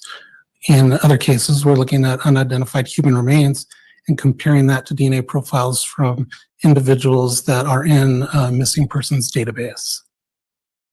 And so is there databases in the United States, for instance, where there's DNA profiles for unsolved crimes, things like that, where if you develop a profile, you can compare that to a database to see if there's a match? Yes, there are.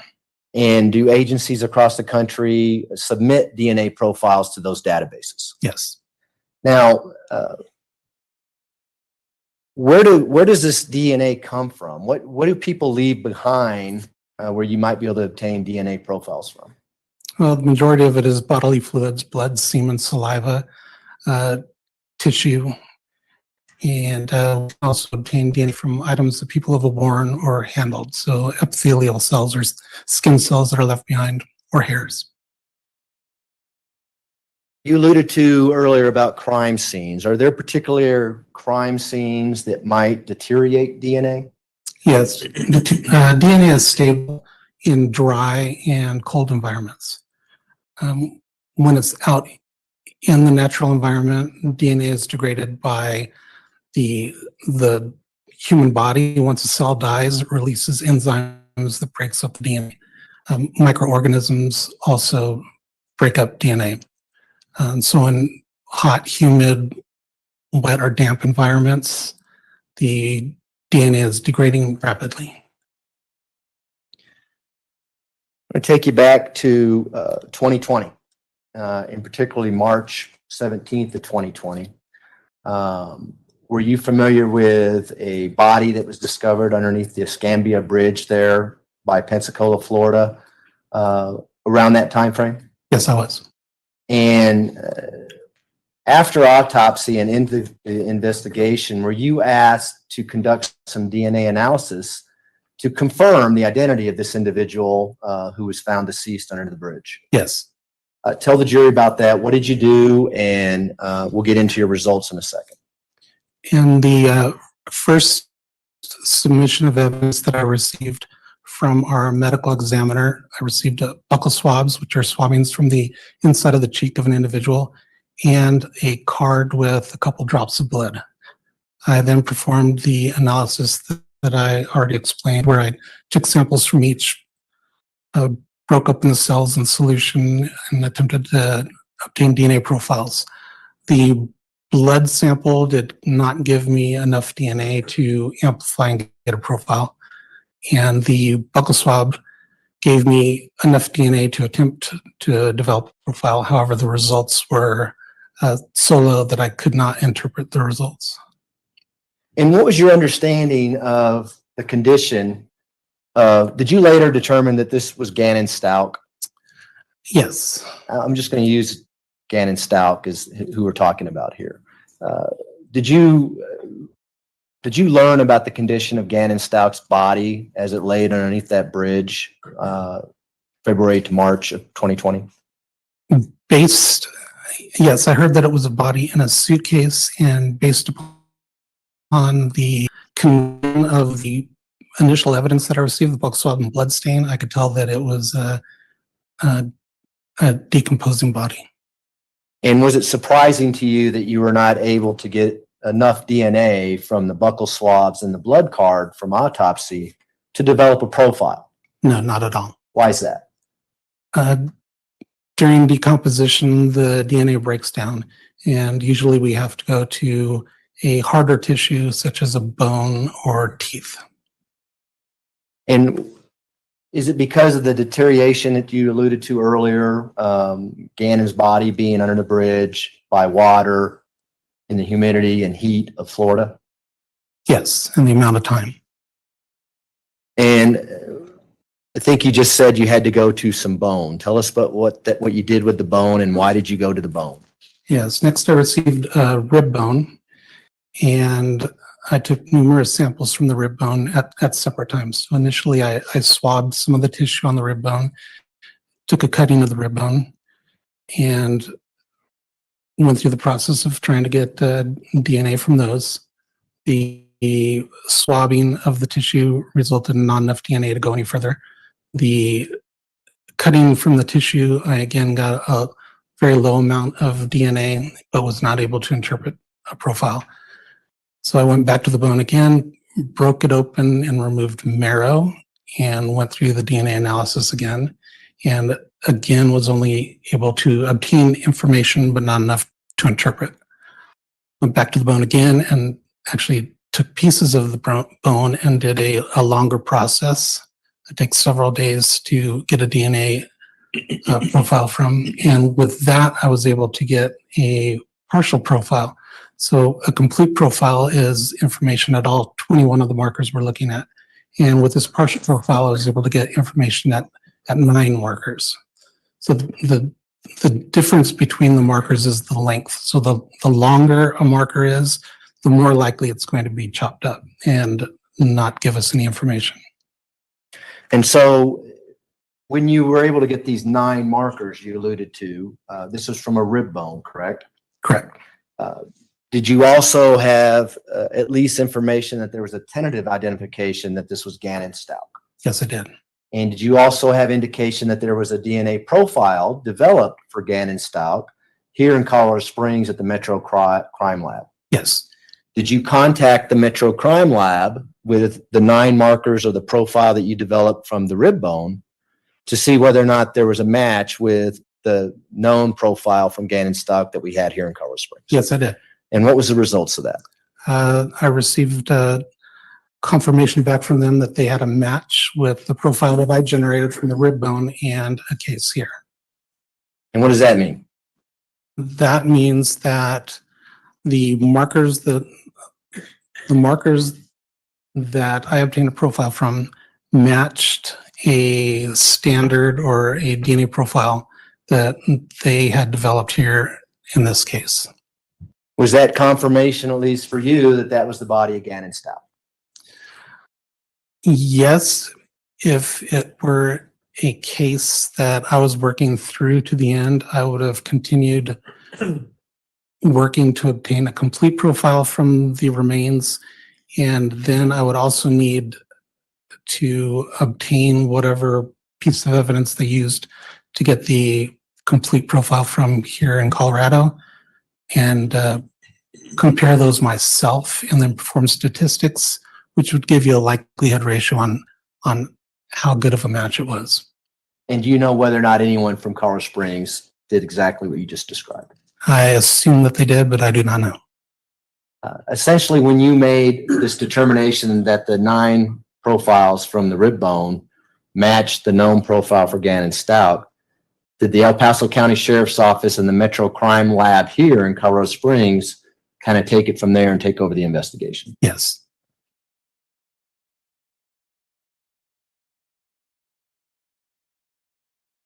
Those are my questions, Your Honor. Thank you. Cross-examination, Mr. Tellini? No question. Do any of the jurors have any questions for Mr. Seifert, sorry. No? All right. Thank you. You may step down.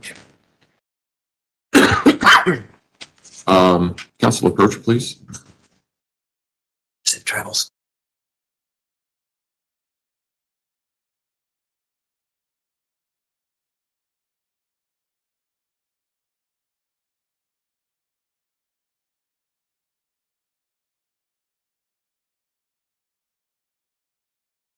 All right. Prosecution, call your next witness, please. You can call Alexis Peck to stand here.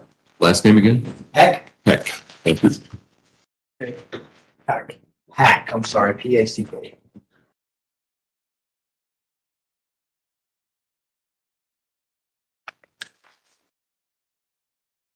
Ms. Pack, if you would step forward and raise your right hand, please, ma'am. Up here. You swear affirm the testimony about to give in this matter will be the truth, the whole truth, and nothing but the truth. Go ahead and have a seat in the witness stand. Please watch your step as you step into the stand.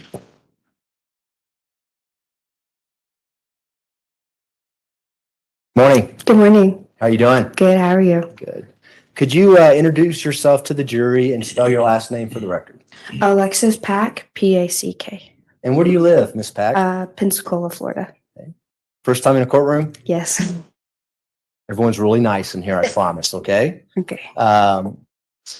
Miss Pack, what do you do for a living? I just stay at home now. I did work at the hotel as a front desk agent. Okay. And when you say the hotel, are you talking about the Candlewood Suites? Yes, sir.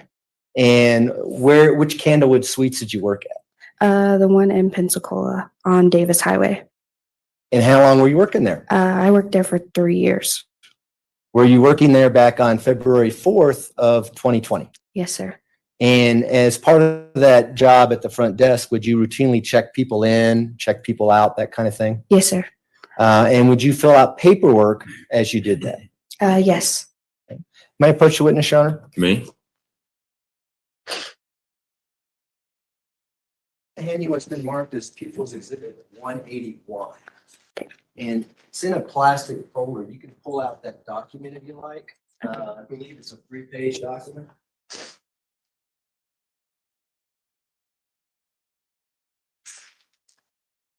Do you recognize that? Yes. And what is that? It's the form that they fill out whenever they check in. And did you fill that form out? I did not. Okay, who filled that form out? Do you know? It's the person who checks in. They fill it out. Let me have you turn to page 3 of that document. You see that computer printout? Yes. Do you see your name on that computer printout? Yes. Do you see the name of the person who checks someone in on that computer printout? I do. Okay.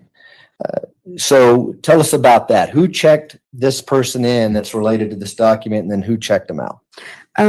So there was a lady named Sharon who worked there who checked her in, and I checked her out. Okay. And are these documents that you someone checks out of the hotel? Yes. And are these routinely used in the course of business at the Candlewood Suites? Yes. And does this accurately depict the check-in and check-out for the person named in this document back on February 4th, 2020? Yes. We would move to admit People's Exhibit 181. Defense? Objection. Exhibit 181 will be admitted. Go ahead.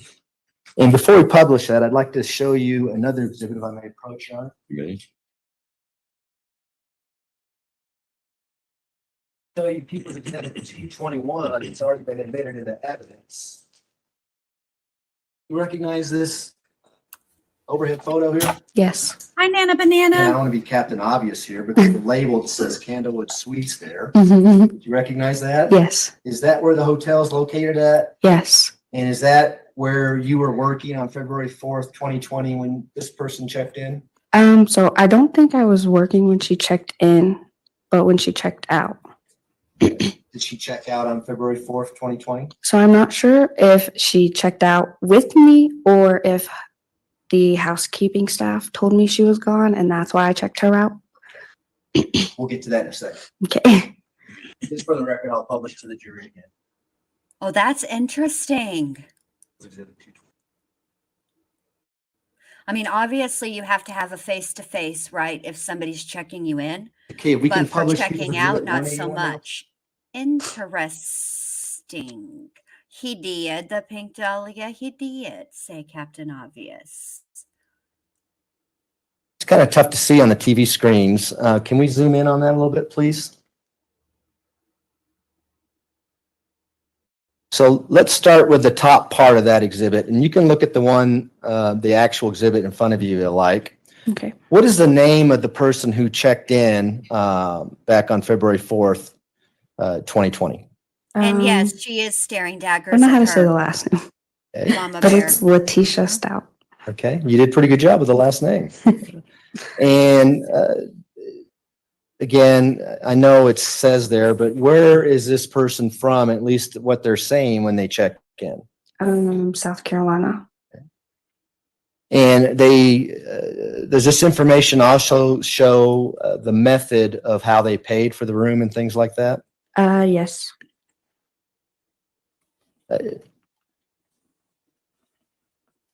Down below it says, where it says reservation information, Mhm. it says company and it says Ford Motor Company. Where did that come from? Do you know? So that's a fixed rate we would have had in the system for that company. And so whoever is getting the reservation, would they have to tell whoever's working the front desk that I'm with the Ford company to check in? So yes, In or if they Florida, make it online, they Lupe, but can I put can't that in remember what she themselves said. if they have the rate code. But you get that from the person, Tony's whoever's got it. making the Pensacola. reservation. That's not something you just put in there. No. If we go down a little bit, can we just scan down that first page? Hey, Amanda. Right there is good, thanks. Is there information Hold on a when they second, I check wanna in to turn this describe down what just a vehicle second. they're driving? Yes. And Let the record kind of reflect vehicle that are Miss did the person Letecia say they were Stauch driving, or said this she worked Letecia with Stauch Ford said Motor they were driving? Company. A Nissan Altima. So she's Mhm. already lies. I check to see if that's accurate. No, sir. Go to page. I meant to highlight this one, the Pensacola, Florida one, but my computer's lagging. That's not. Again, we have page 2 of this exhibit. Again, Ford Motor Company. Is I that know, again but the I'm same just information shocked that she did it Yes. that that you way. get from the person who's checking in? Yes.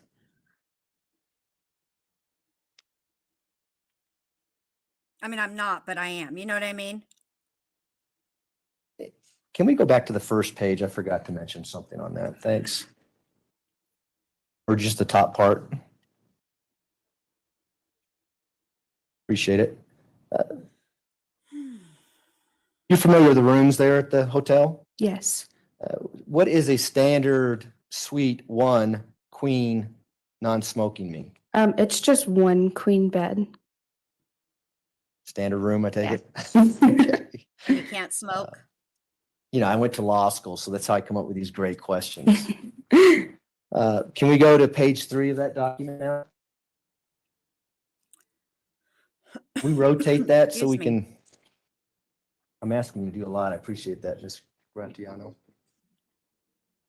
It won't rotate, huh? All right. Well, let's look at this page here. Does it have the times that the person actually checked in and the times they checked out? Yes, sir. Could you please tell the jury the time that Ms. Stauch checked in to the hotel? It looks like it was 12:23, I think. Okay. And you base that on the 0023 that we see on the docket? Yes, sir. And that would have been on what date? February 4th, 2020. And then your name is associated with the checkout. What time did this individual check out? 11:11. And that top line, I know we can't see it because it's documented. Could you read what the description says?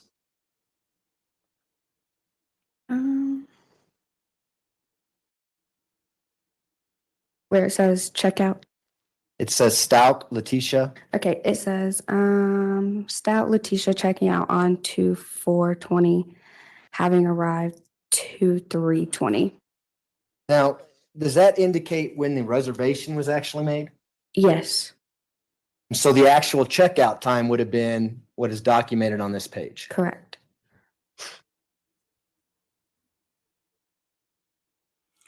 Yes, that's what she said, Pink Dahlia. 11:11. Can you tell by looking at this page what time the reservation was actually made? 11:43. So roughly a half an hour before she actually physically checked in? Yes.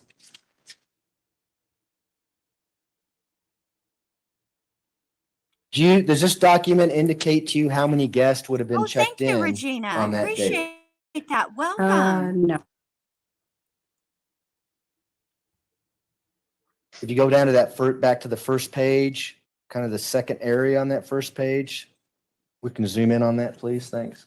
When they take their morning break, I'll probably have a lot What, more to say. scroll But up a I'm little, trying to let please? everybody listen right now because I don't want to be rude. Keep going. Yep, there we go, right there. Do you see where it says number of guests? Yes. What does it say there? 1. And do you know when this document was signed? Was it when they check in or when they check out? When they check in. Those are my questions, John. Thanks.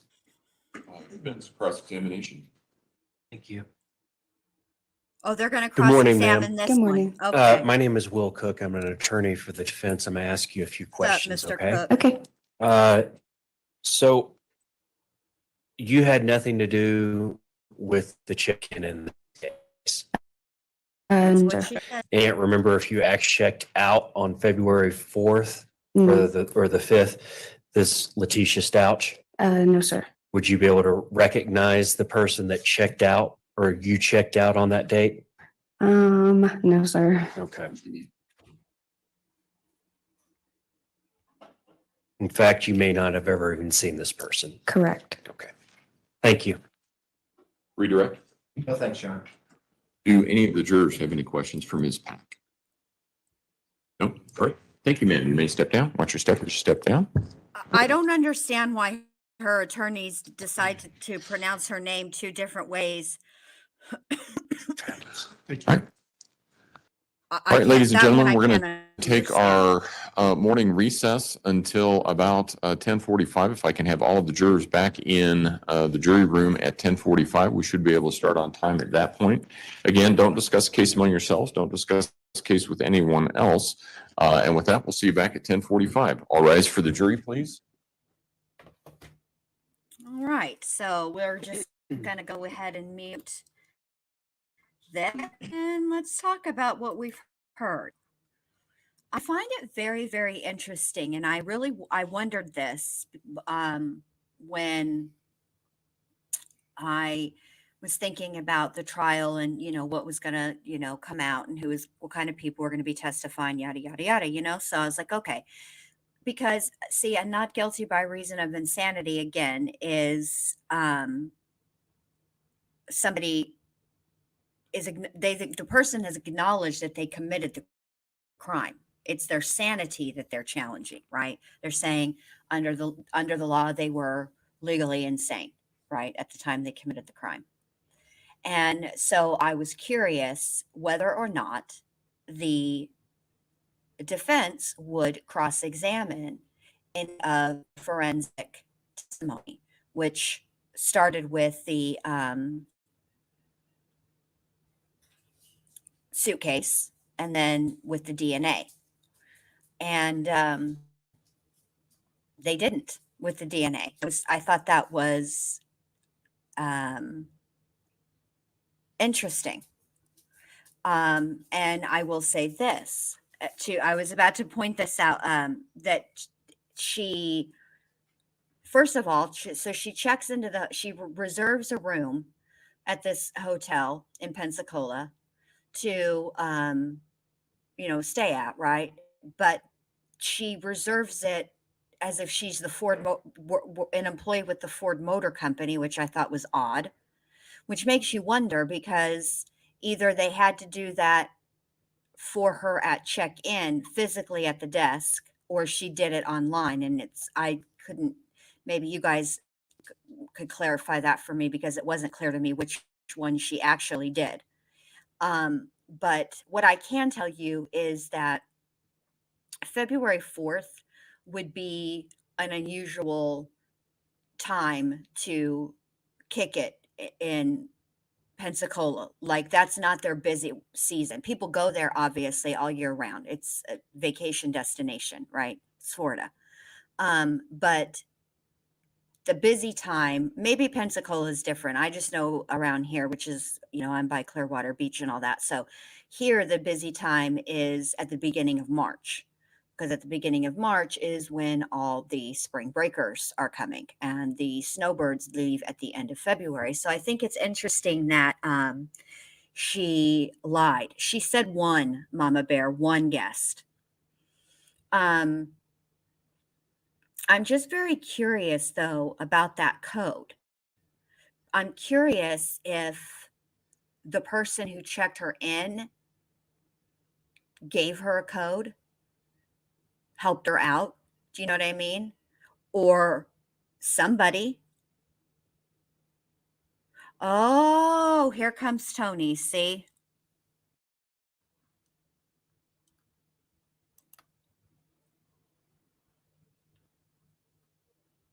That makes sense.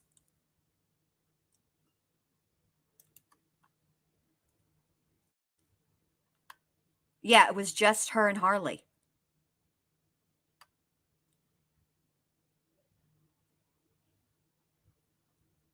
You want to come up, Allie? You want me to drop the link for you? Or, well, let me know.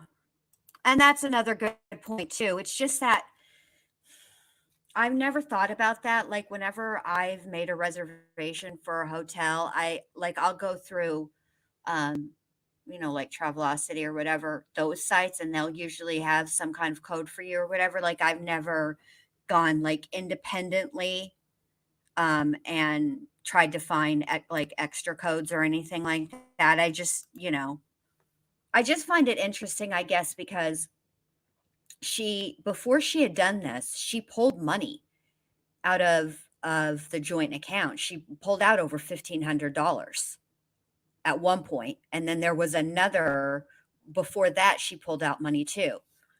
So it was over like $2,000 is what she pulled from the account. So I just feel like she was essentially, the way that she set all this up. I just find it, just the discount code is just interesting. It doesn't really mean anything one way or another, but the reservation part of it was done, it seems to me, in a way to, she didn't want anybody knowing where she was and who was with her. So I just find that to be, indicative of where her headspace was at the time. And if we think back to the phone calls that we listened to between her and Al, she's very, very evasive about, where she is and all the things because she doesn't want anybody um, to know. Um, the pink dahlia, you can do it, it depends. It depends on, there's many variables, I would imagine, but in Pensacola specifically, what I would say is that at that time of year, you probably don't have to do it too far in advance. A quick Google search about who has vacancies or hotels near me or whatever, and you can look and see if, what's available, and you could probably do it that night. She could have also not even gone online. I mean, I don't know why she did that. She could have just driven or he called. She didn't have to do it online all the time. So, yes, Lupe, that's another thing she did. She took out money prior to Gannon missing and lied about that too for a long time, and then until she finally decided to come clean. Yeah, babe, I love, I always want you here. Here, let me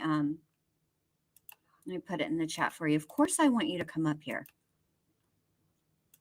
Here you go, babe. So, yeah, I mean, I just feel like all these maneuvers that she's doing, frankly, tell me that I can't listen. I'm not qualified to diagnose or treat or anything like that, and I don't know what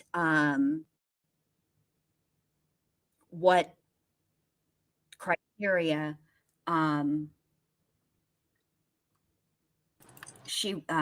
what criteria Dr. Lewis used to make it where she ended up being died. Hey, Allie. Hey. Okay, good. That's you. I thought about last minute. I was like, oh, hell, I didn't put no pain screen. Good thing it's just you. It's me. Yeah, no pain over here.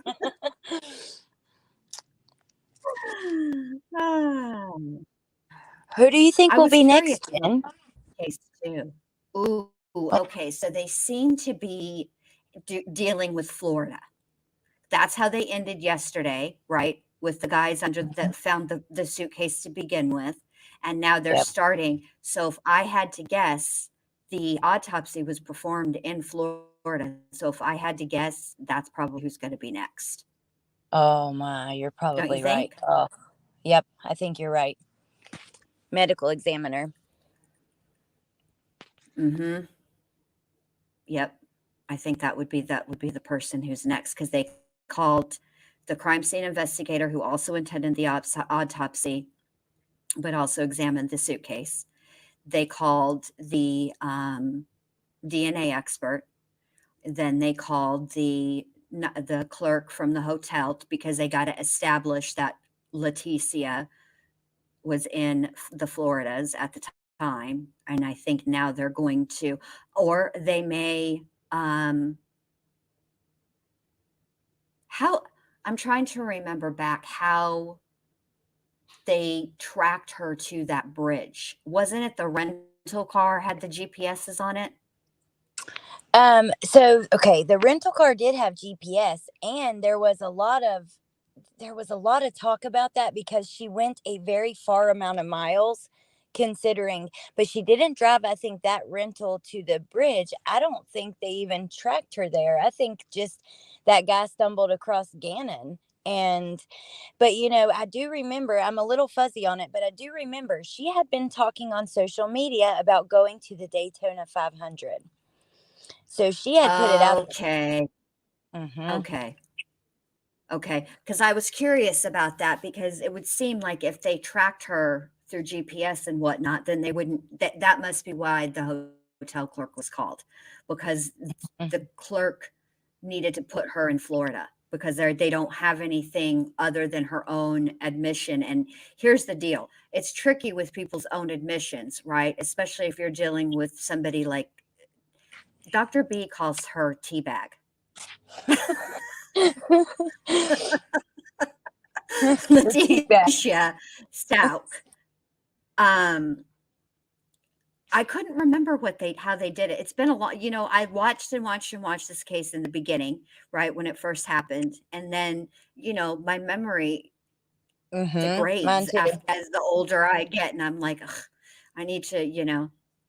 Plus, So, you're usually watching like all these other cases and their trials, like and it's hard because then you get totally focused in that one. And so the details of one that happened a while back, we had COVID happening. I think everybody's a little fuzzy on that's true. details. Yes. Okay. So now I understand why the hotel clerk came. Because they've got but anyway, the tricky thing with they I mean they can use if they want to, but her own admission from a Facebook post talking about the Daytona 500. But I'll say this: had they which she went if she went to Daytona, Pensacola is in the panhandle of Florida. Oh, welcome, Regina. Thank you very much. Welcome to the Kookaloos. Thank you. If um if she did attend the Daytona 500, I mean, it sounds exactly like where it's at. It's in Daytona, which is on the east coast of Florida, but it's like Florida is not that wide of a state. So if she came into Pensacola, right, and then went from Pensacola to Daytona, it isn't that far of a drive. It's really not. Maybe like 3-4 hours, 5 tops, 6 maybe if Okay. with traffic, somewhere in that vicinity. Okay. Now, what if she came from Um, Colorado? Would she hit Pensacola first, and then would that from the yes. west? Okay. Yeah, because Florida or Pensacola is in that panhandle, that long strip of Florida that sits right under Alabama. That's where Pensacola is. Okay. Yeah. So, oh man, she was as soon as she got into Florida. Yes. Yes. And then if she went from Pensacola to Daytona, I think it's like, I don't know, maybe 6. Let's just get real accurate here for science. I mean, it's the Google doesn't cost money, so let me hit up the Googles. Yeah, and we should also Google when was Daytona 500 in 2020, because I might All be right. mistaken, but I think that's what it was.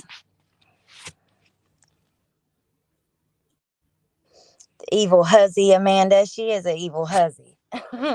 She is a evil hussy. Oh, I was right. I was close. We would have been on the prices right. I would have been, unless somebody bid more than me, I would have got close. 6 hours and 38 minutes. Okay. Damn, they Okay. drove a long way. Now let's see. What day was the Daytona 500 in 2020?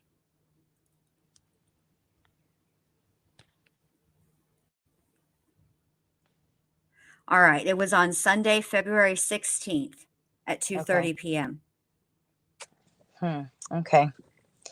So I remember that was that she was talking about then. And if I remember correctly, there were a few people who had and maybe this will be the kind of witnesses we hear from. There were people that had seen her in Florida or, at either at a racing event or something, at some kind of event, and they had came forward to talk about that. So, I mean, yeah, like if she made a post saying,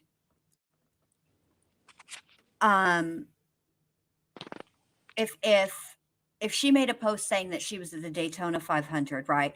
Would the prosecution introduce it? Sure. But I think that it would be very easy for the, defense to be like, well, how can y'all been calling her a liar this whole time, but you believe this post, right? That would be a reasonable argument to make, right? So they have the, hotel clerk, or yeah, the hotel clerk, and she says, well, this is who would actually make a reservation in a hotel for Letecia Stauch. But I have a feeling that the reason that she lied about all of that is because in case they found that suitcase and found Gannon, that she could not be connected to Florida, which is why And that's why the cross-examine was about you never you don't know this, you don't know whether you saw her or not. If you can't even pick her out in court, you know what I mean? I wish there was some type of footage from the um hotel, Yes. like in the lobby when she checked in. Surely, they've got something like that. Yep. Maybe we'll see something like that. I don't know, but I I know that hope if so. whenever we do get that medical, it's going to be very tough testimony today. I think, especially if we hear from, like, I think you're right on the medical examiner. If not next, it's going to be closed. I'm nervous for that. Yeah, Um, because I'm curious about um I feel like the way that I think it's going to be everybody from Florida today as much as they can, because I feel like they are the state's witness and they had to come from Florida to Colorado, which is not a cheap yeah. trip. And I think the state might be footing the bill for them and where they stay. So they probably want to get them in and out as quickly as possible. Do you know what I mean? Yep, you're right. I didn't think of that, but that way they can go So, home. mhm. Mhm.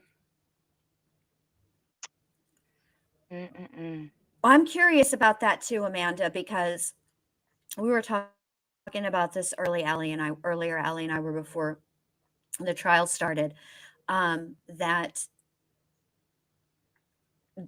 the overall theme that Dr. Lewis presented in that documentary was that people who have dissociative identity disorder, there are there's evidence of the alters throughout time. Like one of the people that she worked with, um, it was in their schoolwork. Their penmanship, I mean, their handwriting was completely different. Like, Wow. and we're not talking about from like, how kids are. They have one kind of handwriting in kindergarten, and then it's completely different by the time they get to sixth grade, obviously, because they master it and they're better at it. Not like that. I'm talking about like, within, a couple of weeks. And nobody's handwriting changes like that. I mean, No. Oh, so. that's interesting. Mhm. And I'm curious if, because the only family members that I could think of that would be able to testify to her childhood would be any siblings that she may have, which I don't even remember if she has siblings or not, and her mom. Oh, I think Mama she Bear. has a. Let me head up to Google's again. The Google's is gonna be busy today. Let's see. Let me look this up. I think she does have a sister, if I'm not mistaken, and I know that she has like an aunt that's like intertwined into this quite a lot. Like the aunt was out there in Colorado, actually. She was there when Letecia does that interview with her back to the camera, and the Oh, aunt was helping her move back. yes. Okay, so this documentary came out in 2020. That's when it was When you, released. However, I wish is it crazy but not insane or something like that? yeah, crazy, Right. not insane. Let me see about this production. Let me see if I can see. Pink Dahlia, I won't be surprised either if she was as a child, but does that give you an excuse for what you've done? No. And I get the point of that is because like Jen was saying earlier with DID, that is basically how that happens. It's from severe trauma at a very young age.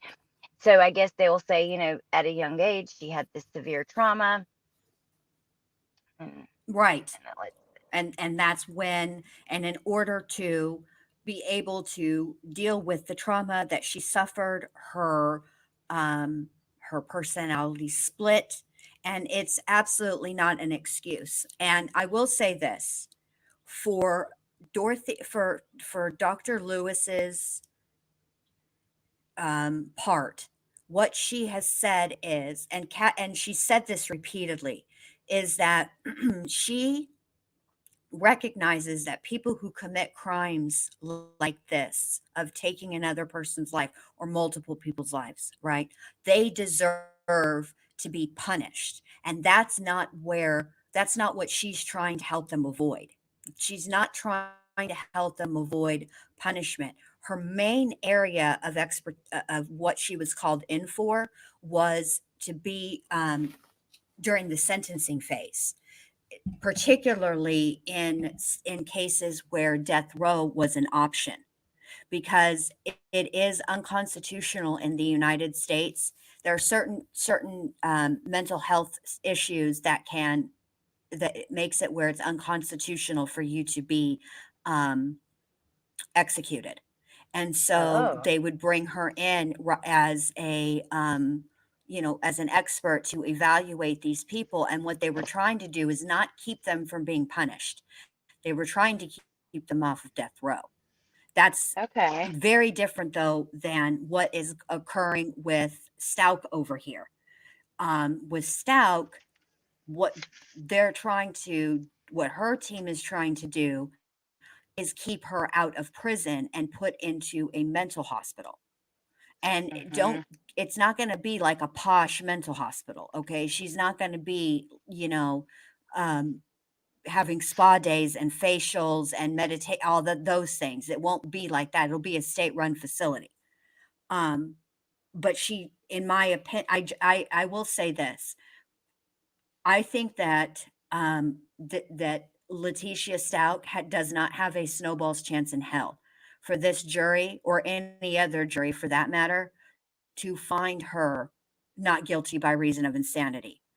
First of all, they had and I listened to the majority of the jury selection, and a lot, if not all, of the jurors, they that and not individually, but in the first few days when there were the groups, each of those groups had more than 3 people who had a real issue with accepting a not guilty by reason of Stan? insanity, and particularly um,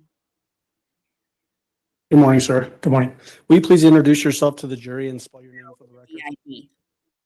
My name is Mm. Jason Hess, I'm police office, last name Hes. So it's a cop. What have you served on It's a cop, with yeah, the from sheriff's office? Colorado. I've been a deputy assigned to detentions Colorado? and a supervisor. Supervisor. What was your back in your I was a sergeant in the patrol division. duties Jen, I'm gonna associated jump in with chat, a okay? assigned super? For patrol, we're responding Okay, calls for babe. service, proactive Thanks for policing, And coming I'll up be, here. traffic enforcement, thank you for and having me, and I'll general be back. community concerns. Is it Oh, fairly common to have a lot of you know I contact members always of the love having community? you up here. Well, I always love being Say here, hi and to Some yeah, point, did you get Bentley for involved in me. the Gannon Stauch? yeah, I will. I'm missing gonna child hopefully Make they sure investigation? just, y'all I take don't him know. What was somewhere your to role get in it. that investigation? Was the I hope it goes smooth, but office take of the him somewhere sheriff for a treat since he performing some had to go administrative to the duties doctor. Nobody likes and going to the aware doctor. of the call that had Yeah, occurred maybe the night ice cream before, or something. and that an All right, 11-year-old beautiful. I'll Gannon talk to you soon. Yes. was reported missing All right, that pretty. Love night, you. Bye. and I started making some phone calls to help further that. Excuse me, just so we're understanding when this exactly happened. You, And let me just state this for the record. From my personal opinion, of course, it's not worth a hill of beans because, frankly, I'm not the one that's going to decide what's going to happen with Letecia Stauch. But me personally, do I believe that dissociative identity disorder exists and is a real diagnosis? Yes, I do. Do I believe that Letecia Stauch has dissociative identity disorder? No, I do not. Nor do I believe that she was in any type of psychotic state when she committed this crime. I absolutely don't believe it, but this is something that the jury is going to have to consider. It's part of the deal with this trial. So that means we're going to have to talk about it. And, drives, I mean, but I do not think that this jury is going to buy this at all. I cannot imagine anything that Dr. Lewis would be able to say that is going to convince those jurors that she didn't have her wits about her. I mean, she started lying from jump.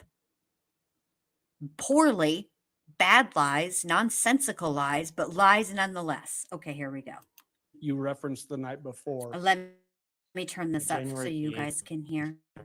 Became aware on January 28th. Yes. And the call actually occurred on January 27th Correct. of 2020. Correct. Did you have an occasion to call a female at a particular phone number that you understood to be the seller of Gannon? Yes, I did. You remember the phone number Aw, that you called? Thank remember you, the phone stop, number. Mom. Yeah, okay, we'll come back to that. You know that I've been on How did Needle you Fund hours. obtain that phone number? It was from the previous call for Thank you service so much. records that we I have internally appreciate it. from the Thank call that had you. occurred. When you called the person, did that person expect you to be calling, or was this just a cold call? It was a cold call. I was just following up on information. Who were you trying to get a hold of? I was trying to get a hold of the parents of Gannon or the person that had called in the original report, Letecia. Did you identify the person that answered the phone? Yes, as best you can over the phone by just asking questions. So what, describe male or female? Female? Did you have subsequent contact with that person face to face? Yes. The voice that you heard on that particular call, did that coincide with a person that you met face to face? Yes, from what I could tell. And so the person that you were talking to on that phone call, who was that person? Letecia. Letecia Stauch? Yes.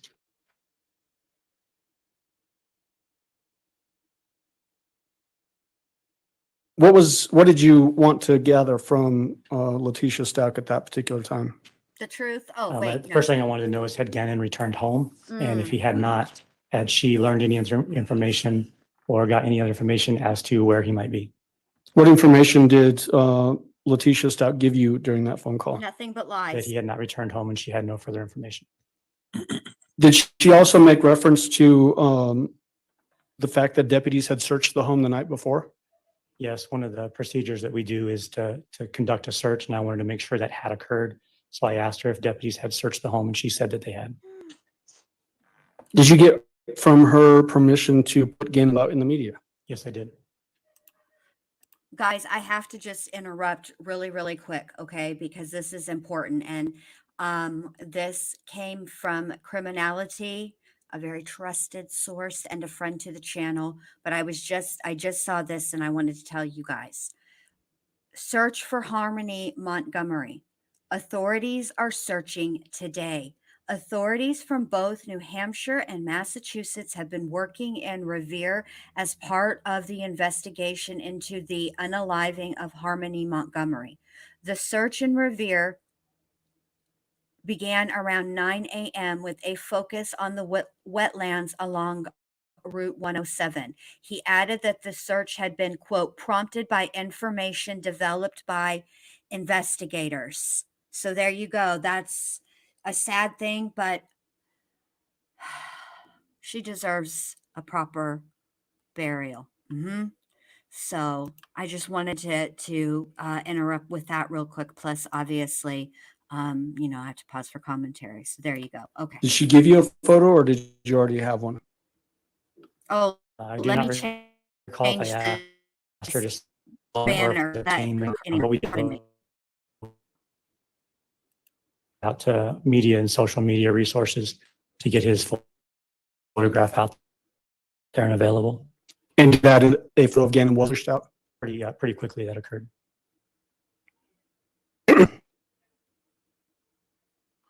Did you do any searches yourself on that January 28th day? Yes, after the photo went out to the media, some tips had come in about people seeing a child walking in certain areas. And I drove to some of those areas and began searching. So let's talk No, a babe, little she bit wasn't found. in bigger Just picture searching. here. I'm sorry. The I'm sorry, Allie. No, was I? Yeah, she has not been found, but they are searching, and that the reason they're searching in that specific area is that it had been prompted by information developed by investigators. So what I said is, and I probably broke up when I said it, so I'm sorry. Let me say this much more clearly. I pray that she is found because that baby deserves a proper burial. She deserves to rest in peace. Little sweet soul. All right, here we go. Sorry about that, babe. report was either missing or runaway child. Is that right? Yes. Does that sort of guide you in those early stages of a case like that as to what you might be doing? Yes. And then the age of the child is also a major factor. I don't know, Mama Bear. So tell the jury about This that, those factors that you would investigation. be considering and how that would potentially drive the investigation in those early stages. In this particular case, an 11-year-old child who is unaccounted for during winter months, so cold, and now overnight is at an extreme risk, and they're Oh, considered that hold within our agency. So nurses are. I have another update. I have another update. They have a jury of 12 and 6 alternates in the Valo Daybell, because that's what she wants to be called. Well, she really wants to be called Daybell. All right, but Lori Valo Daybell, the jury has been selected. So let me we're not going to get to hear the opening statements, I don't think. But I'm keeping an eye on it for you guys. Don't you worry. Your girl is on the case. All right, here we go. Immediately put into place to start that search, which should be different than a runaway in the past, come back a day later. So different styles of approach to those. And as it relates to the information you had, who was it that reported that Gannon was either missing or had run away? His stepmother, Letecia. On that same day of January 28, 2020, did you respond to Starbucks on Mesa Ridge Parkway? Yes, I did. Why did you go to Starbucks? I learned that some of the detectives KFC, had that's come my out favorite to nonstop meet with mom. Gannon's parents and speak to them. And I went over there to see if there was anything else I could do on efforts with doing searching or canvassing. Did you actually see the parents of Gannon Stauch at that time? Yes, I did. I sat at a table with our 2 detectives and them. The person that you had been on the phone with earlier the morning of January 28th, and now the person that was at Starbucks, was that Letecia Stauch? Yes, it was. Do you see her here in the courtroom today? Yes, I do. You identify her to the court and to the jury by where she's sitting and what she's wearing. Sitting over on our far right against the wall in a pink shirt. I would ask that the record reflects he's identified the defendant. The record will so reflect. Go ahead. At some point during that contact with the father and the defendant, were you able to look at what was described to you as Gannon's phone? Yes, I did. Why did you do that? Trying to determine if he had searched anywhere on like a Google Maps feature where there would be a history that might direct me on somewhere to go. Would that be something that you would typically look for if you're looking for a missing child or a runaway child? Sometimes you don't know where to look, so you look at all available information, and that is one thing that you would look for is did they search somewhere to go or enter a friend's address or something like that that maybe they hadn't walked to before to give them a route or something. And not necessarily asking you for the address that you found in there, but did you learn of an address and then that ran to ground, meaning it was not really associated with the missing person here? Correct. Did the defendant herself at some point show you a picture of somebody that had been reported that looked like Gannon or that she thought was Gannon? Yes, there had been some Facebook groups that were active in attempts to help locate Gannon, and she had been forwarded a photograph from one of those groups. Did you do anything with that information? We took that photograph and attempted to identify if it was in fact Gannon or not, and we were subsequently able to determine that it was not Gannon and that somebody else identified it as their child based on clothing and items they were carrying. Did you become familiar with Gannon's neighborhood, so Lorson Ranch area, during this part of the investigation? Yes, I did. Did you canvass that neighborhood? I did. What does that mean to canvass a neighborhood? There's many parts of it. The typical part that you would assume is police officers knocking on your door, asking questions, asking if you have surveillance cameras that are showing the roadway or sidewalks, driving through areas where kids might play, under bridges, construction sites, things like that. Did you do those things? Yes, I did. Did that lead to any clues that you were readily able to find to locate Gannon? No, I did not. In the afternoon time, did you actually go to Gannon's home at 6627 Mandan Drive? Yes, I did. Why did you go there? I wanted to clarify the timeline because I had not been part of the initial part of the investigation on when he would have left the house. So as I knocked on doors at different neighbors, I had a timeline to ask to look at their security camera feeds. Did you have any contact with people at that residence? Yes, I did. Who was there? There were several people that were unidentified to me. I think friends and family members, Letecia and Eugene.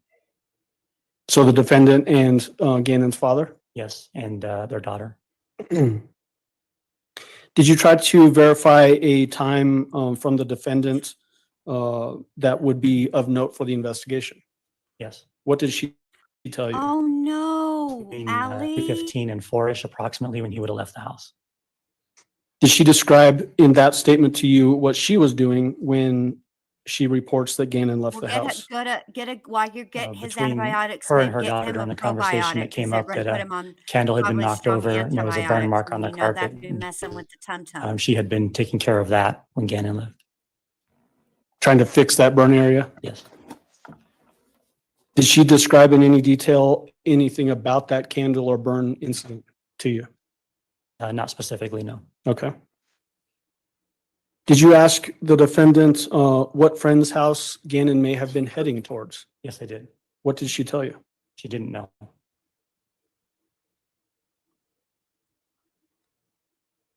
Did you then return to the house on a later date, January 31st, 2020? Yes, I did. Why did you go on that date? I received a phone call from our investigations division, and they asked me to go to the house and told me that Letecia and some family members might be removing property from the house, and that they thought Letecia and another daughter of hers might be wearing smartwatches that could potentially contain some digital evidence that may be helpful in the investigation. Did you in fact go to the house? Yes, I did. Did you see different vehicles than other times when you'd been in the neighborhood? Yes, there was a van that was there, and then some other just personal cars. You're welcome. Let's Phil. talk about that van. What Take do you care of remember that about the baby. van? It was a not like a U-Haul moving van, but Sure, a good van mom, that I you know could, you like a will. cargo van that you could pack stuff in. And they were unloading items from the house and packing it into the van. Was it a white van? Yes, it was. Did you also see a Nissan vehicle there?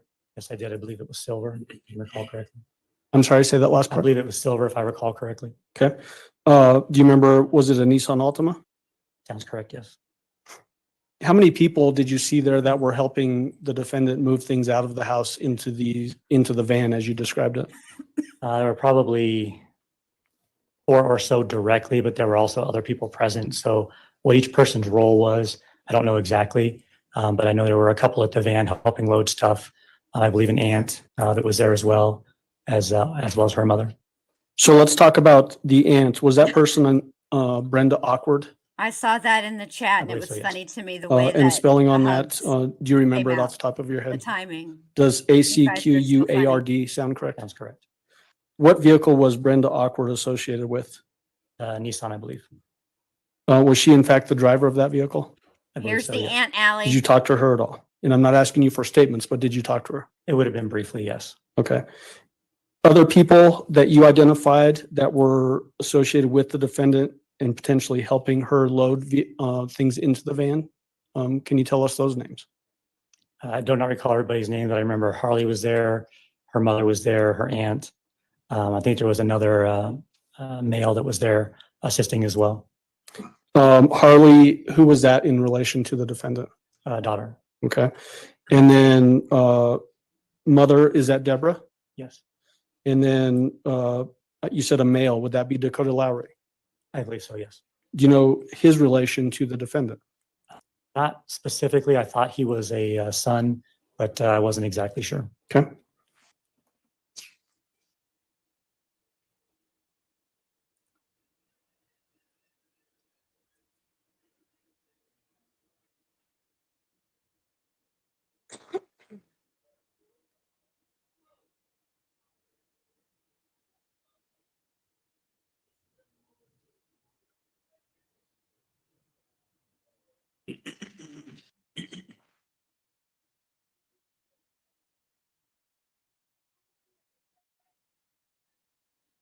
Lieutenant, when I was asking you earlier if you remember the number of the person that you called on the morning of January 28th, you said you didn't remember, but if you looked at your report, you might be able to remember. Yes, I documented that in my report. I've got your report here. Would showing you that refresh your memory on that point? Yes, it would. Or ask for permission to approach the witness for refreshing his memory. You may go ahead.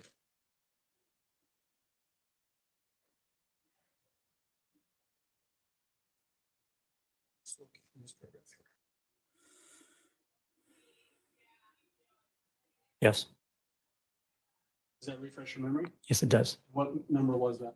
843-655-7460. Thank you.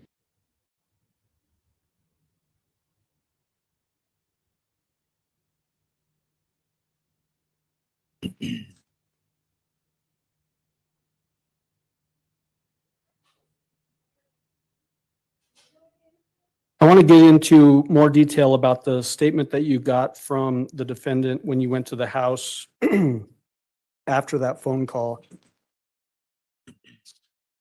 on January 28th. How long would you say that conversation lasted? Just a couple of minutes. Do you remember details of what she told you in that conversation? Some of it, yes. What do you remember specifically her telling you? I had asked her if she knew where Gannon had gone, so I had a direction to go to and contact that house or houses in between. She said that she did not know. Her daughter made a comment about her mom being. Mr. Allen? I was reading the report and I couldn't tell who he was referring to there. He said her daughter. Yeah, so I'm not asking you for any statements right now. From daughter. I'm asking you for statements of the defendant. Okay. She had made mention that she might have got a little excited during the fire during that. Okay. Did she describe specifically what she did in relation to that fire?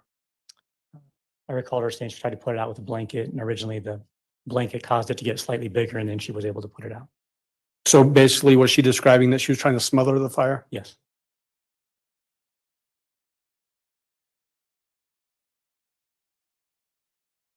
Did she describe, and when I say she again, I'm talking about the defendant, did she describe that Gannon had got something on his shirt?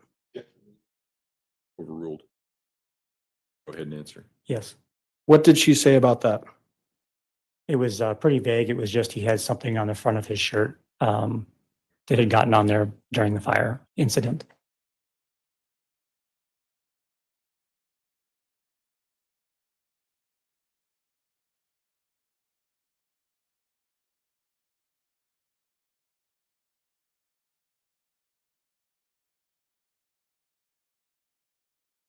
Okay, may I have just a moment here? You may.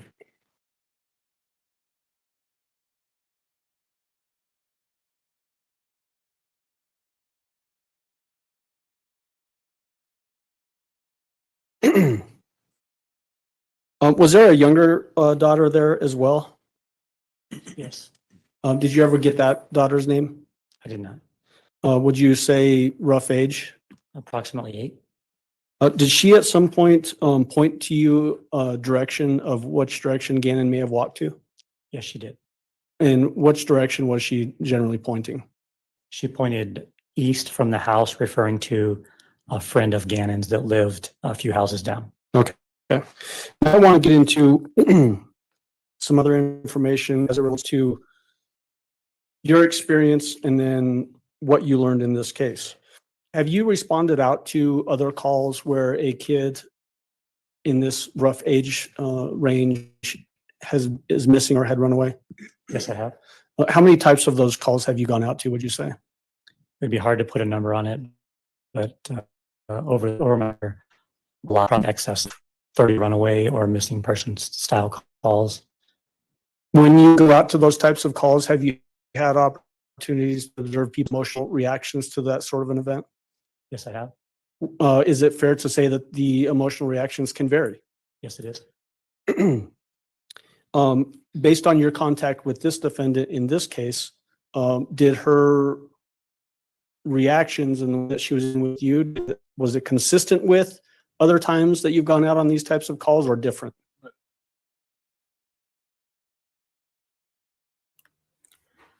I think everybody is confused about the candle incident. This is what I will say about that candle incident. Do I think that the candle played a role? Yes, I do. But I do not think that it played the role that Letecia says it did. Meaning, I don't think that the candle was knocked over by Gannon or anybody else for that matter that's sparked this, pardon the pun, this whole series of events. I actually think that something else may have sparked this off or kicked this off, and that the candle was something that merely was in reach. And I think she used it. And I think the reason that I do think that the candle was spilt, but not by Gannon, but by Letecia. And she had to come up with some type of story to explain the candle wax maybe being on the floor or something like that, because I do not believe for one hot second that happened the way that she says it happened. However, what I will say about this dadgum candle is that in every story that Letecia has told, aside from, no, that's not even true, all of them, all the stories that she's told, the candle continues to come up and it's consistent. I still think it's a lie. I just think that it is part of it, and that is the only thing that she's been consistent about in the entire time that she's told any stories. Everything else has changed, but that candle stays the same, which in my opinion, that candle is significant, but like I said, I don't believe it happened the way Letecia said it did. Okay, here we go.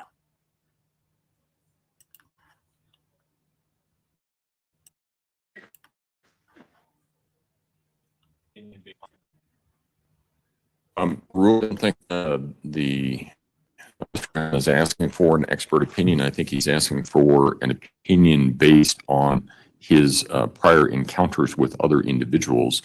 So it goes to weight, not admissibility. Overruled. You can go ahead and answer. In similar situations where a child as young as Gannon, 11 years old, is missing or has run away for the first time, there's usually a little more emotional reaction, especially when it has now been overnight and a second day. The emotions are usually more visible and present. It's not always the case, but most of the time it is when a child has gone missing and they have no idea where they are now for a period of 2 days. During your law enforcement career, have you dealt with people that, excuse me, that are dealing with severe mental health disorders or diseases? Yes, I have. Can you approximate, or is it too many to even put a number on? It would be difficult to put a number on that. Was the defendant in your contact with her on January 28th and on January 31st, did she appear to be suffering from any severe mental health disorder or disease? Same objection that he's relying upon.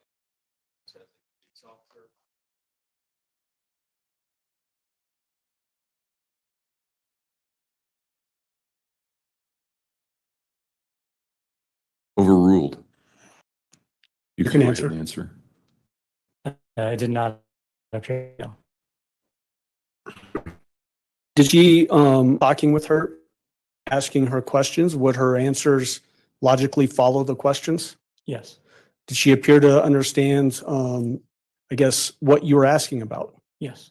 Was she able to give you specific answers to those questions? Yes, she was. Thank you. That's all I have, Your Honor. Sorry. All right. Cross-examination. In your experience, how long have you been in law enforcement? 26 years. In your 26 years, how many people have you dealt with that suffer from dissociative identity disorder? I wouldn't be able to tell you. I don't know exactly what disorder people may have be suffering from. Do you know if you've ever dealt with anybody who suffered from dissociative identity disorder? I would believe I've probably come in contact with them. Yes. How many? I don't know. No further questions. Redirect. Did the defendant, based on what you just testified to, did she appear to be suffering from dissociative identity disorder? No. Thank you. Do any of the jurors have any questions for Lieutenant Hess? No? All right. Thank you, sir. You may step down. Prosecution, call your next witness, please.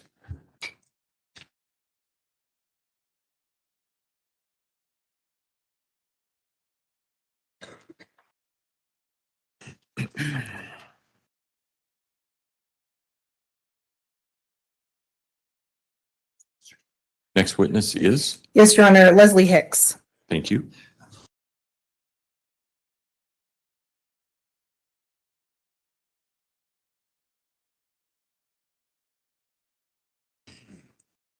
Ms. Hicks, if you would step forward and raise your right hand, please, ma'am.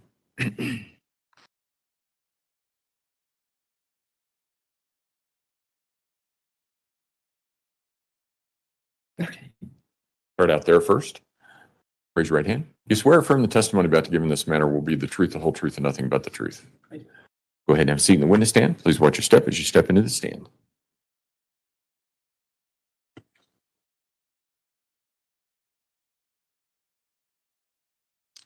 Good morning, Ms. Hicks. Good morning. For the purposes of the record, would you state your name? Leslie Hicks. And how are you employed?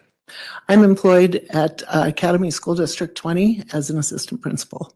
And about how long have you been employed at that school? At the school, I'm currently at Timberview Middle School, but I was at Mountain Ridge Middle School for almost 25 years. I was there from 1997, with the exception of 2 years. And in January of 2020, what school were you at? I was at Mountain Ridge Middle School. And as an assistant principal? Correct. How long have you generally been in that type of role? At that time, I had been in that role for 3 years. And prior to that, what sort of role had you had in education and that kind of context? I was a teacher in several subject areas at 3 different grade levels. I also served as an intervention coordinator at Mountain Ridge prior to the assistant principal role. And I was at Rampart High School for 2 years as an interventionist, but for about 17 years, I was a teacher. Okay. And in terms of the course of your role as an assistant principal over the years, how many interviews have you been a part of? Hundreds. I've interviewed probably hundreds of people, both in the role as a teacher and as an assistant principal and interventionist, probably over the span of that 20 plus years, definitely hundreds of interviews. And why is that interview process so important for the nature of the work? Okay, because we're trying to find the best person to educate our children. And it's very important that we put the best people in front of our kids. Okay. As a part of the open applications for the school that you were at in January 2020, was there an applicant by the name of Letecia Stauch? Yes, it was. And for what position did Letecia Stauch apply for? She applied for a resource teacher, which is a teacher for students that have IEPs or a special education. And as part of that interview process, did you meet in person with someone by the name of Letecia Stauch? Yes.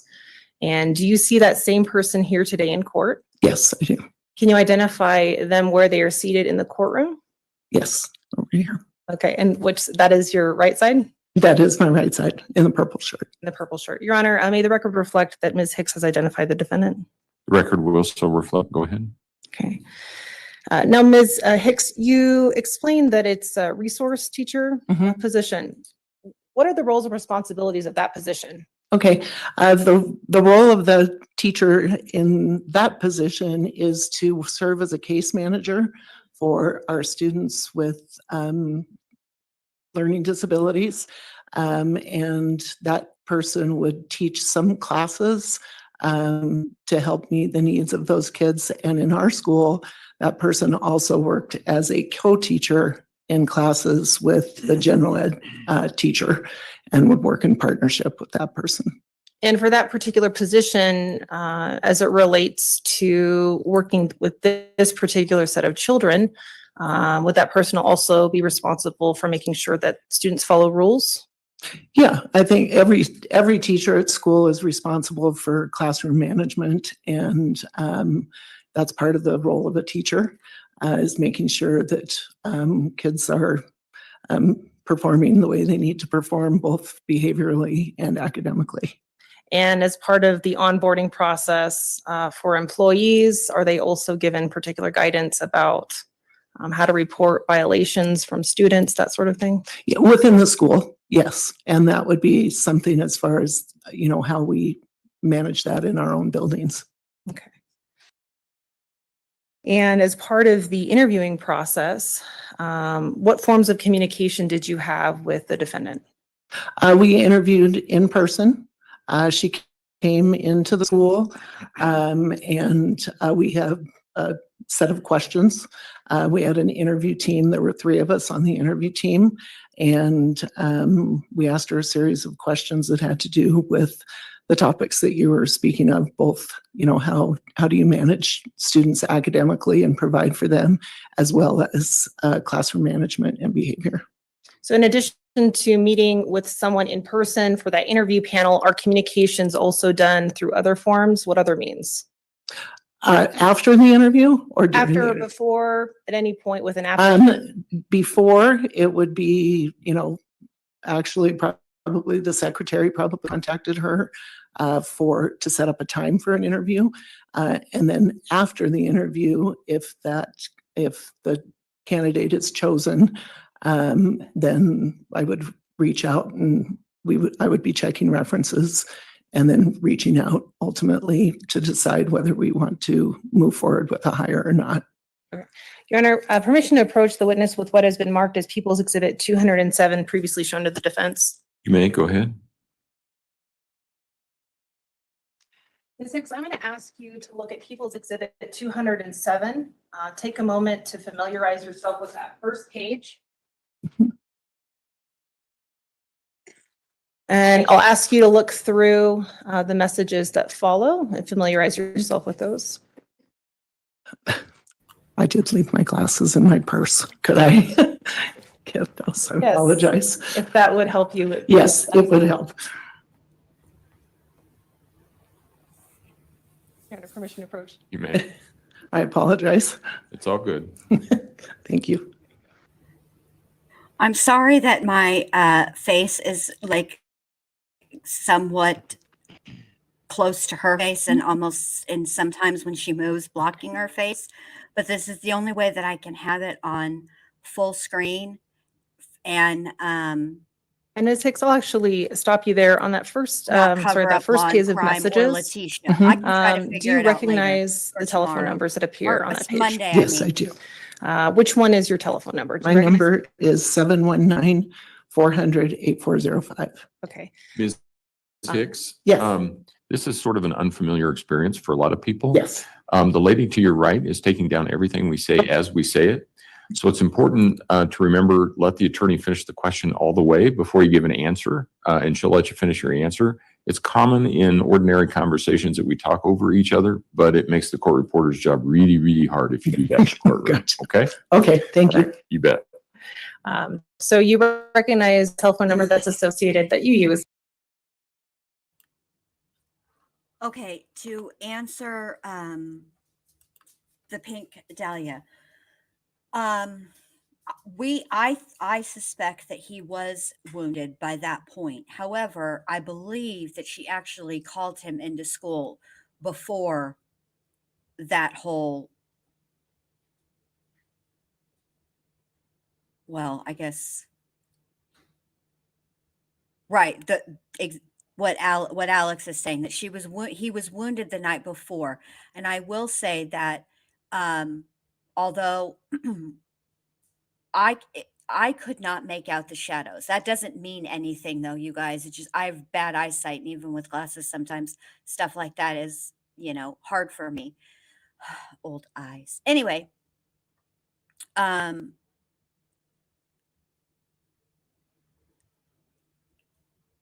it appears when he comes out of the house and walks next to the truck, and he drops something. It looks like he's wobbly. It doesn't look like he doesn't look like a kid who stayed home because of a stomach ache. It does appear from his walk, in my opinion, that something is very, very wrong. That's what I think. All right. Let me unpause this. Is that correct? Correct. All right. And not to read from the other.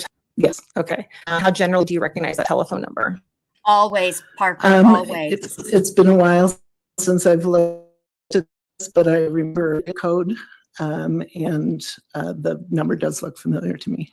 Okay. And what number did you use? Who did you use that number to communicate with? Ms. Stauch. Okay. I'll ask you to look through the remainder of the messages to familiarize yourself with them. Okay. All y'all are smart and amazing. All of you guys. I don't care what anybody says. This is the best chat on these YouTube streets.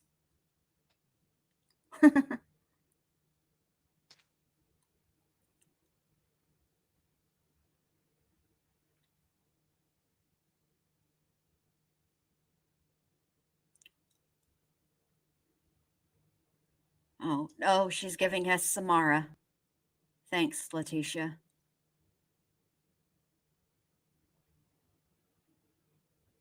If she had more of her hair in her face, she could be giving us the chick from The Grudge,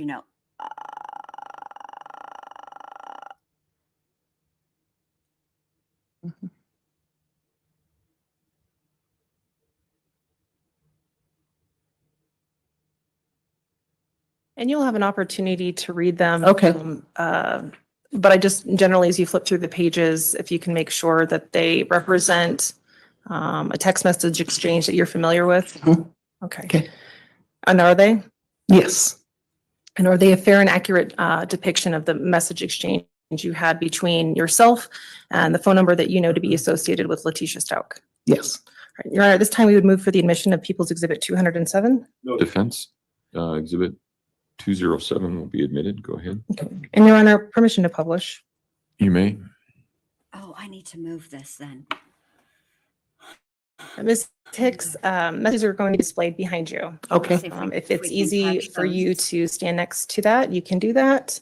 Okay. We may still have a pointer there. You're probably familiar with using a pointer as a teacher. So if you want to use that, Okay. great. No. Your Honor, if you would turn on the, It is on. oh,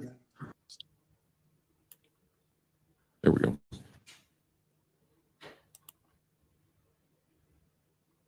okay, great. Now, Ms. Hicks, you've explained that your telephone number, we see this first message displayed here on the screen. Who's sending that message? I am. Okay, and what does it say? Can you read it for us? Hi, Tisha. This is Leslie Hicks at Mountain Ridge Middle School. I No, left you a Charlie, I message don't. Yesterday, and I'm wondering if you received it. Would it be possible for you to call me today at this number or to email me? I'd like to talk to you about the resource teacher position. Thank you. All right. And just to make sure that your voice is projecting, is it possible for you to stand on the other side of the screen? All right. And what date was that message sent by you? January 16th, 2020. Okay, and we'll move on to the next message. And again, the telephone number that you see in this message, you're familiar with that number? Okay. And so we see maybe Nicole. Does that mean anything to you? Okay. What is the response that you receive after you sent your first message? I have iMessages. I will email you. Okay. And what date was that sent? 1/16/2020. Okay, great. And we'll move onwards. What's your response? Great, thank you. Okay. The following day, you send another response. What did you send problem, on January Nicole. 17th? Hi, Tisha, this is Letecia Stauch at Mountain Ridge again. I sent you an email yesterday. Is it possible for you to get back to me today? Thank you. Okay. And did you get a response? I emailed you back. Okay. And was that sent to you the same day? Correct. And so, Ms. Hicks, as part of this process, at this point, January 17th-ish, where is the defendant in the application or hiring process at this point? At this point, she has completed her interview and I'm in the process of checking references. Okay. And if you want, you can take a seat now. We'll come back to more of the messages.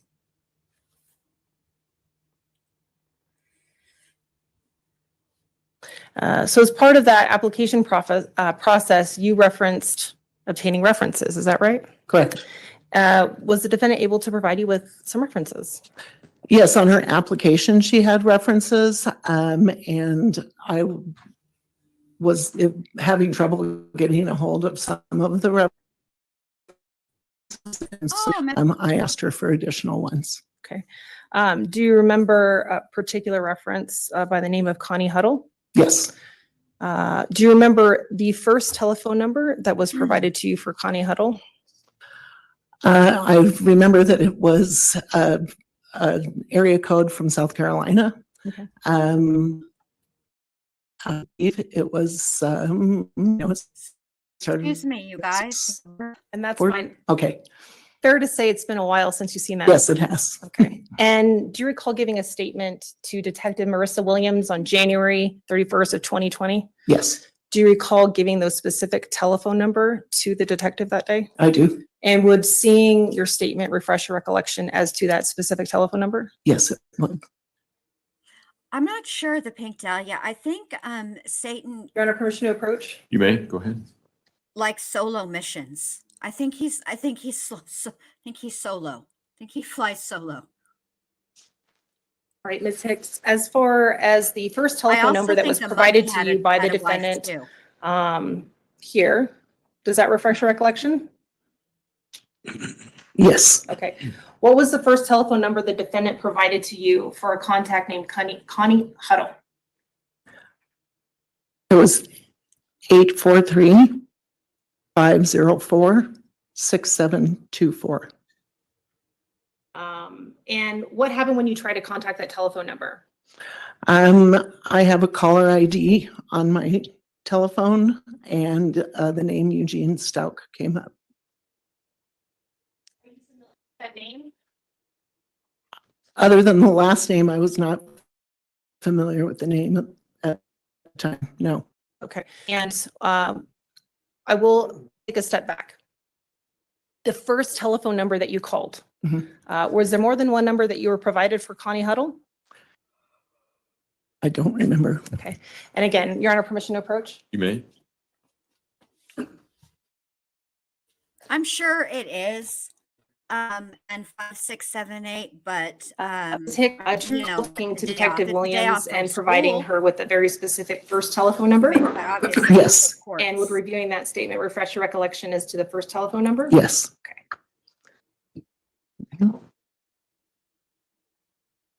Okay. Okay. Does that refresh your recollection? Yes. What was the first telephone number that you called? 843-957-3486. What happened when you called that first telephone number? Were you able to get through? No, What did you ask for after you didn't get through with that telephone number? I asked if there was a different number. Okay. And were you provided a different number by the defendant? Yes. Okay. And from memory, are you able to recall what that second number was? 843-604-6724. All right. And I'll ask you again would seeing a statement of your report refresh your recollection as to that specific telephone number? Yes. Okay. And can you review your statement for that second specific telephone number? Yes. 843-504-6724. Okay, thank you. A lot of different numbers. You called various numbers as it relates to references. Yes, I did. And so now I'll come back to the question that I had is, when you were actually able to complete a call, can you tell the jury what you heard on that call? Yes, a female answered and didn't identify who it was, but I heard children in the background. Okay. And were you did you ask, what did you do when you Yes, heard? I asked if it was Connie. And if I recall, the person said no. And Hold on. Okay, Wait a minute. sorry. That's okay. Yep. Ms. Gratiano? Yes, Your Honor. I'm not asking what the other person said, Your Honor. And Oh, okay. but further, it's also not offered for the truth of the matter asserted. Okay. Well, then where are you going? I'm just going to ask, You might want to approach him. Your Honor, permission to approach. Okay.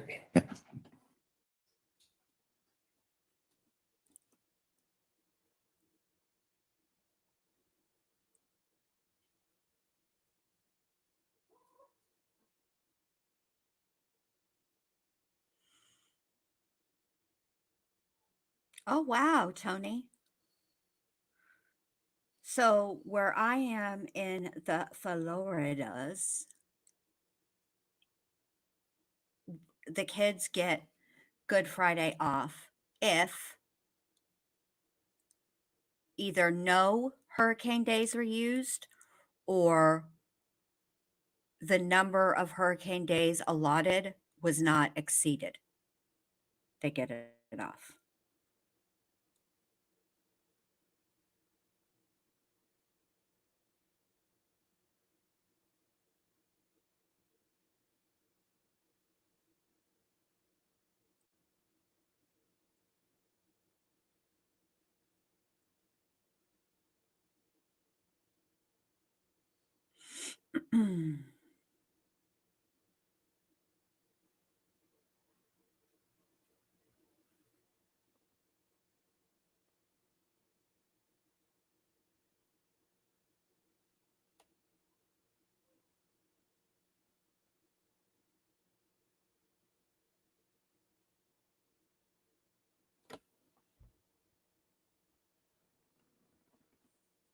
Hey, butterfly kisses.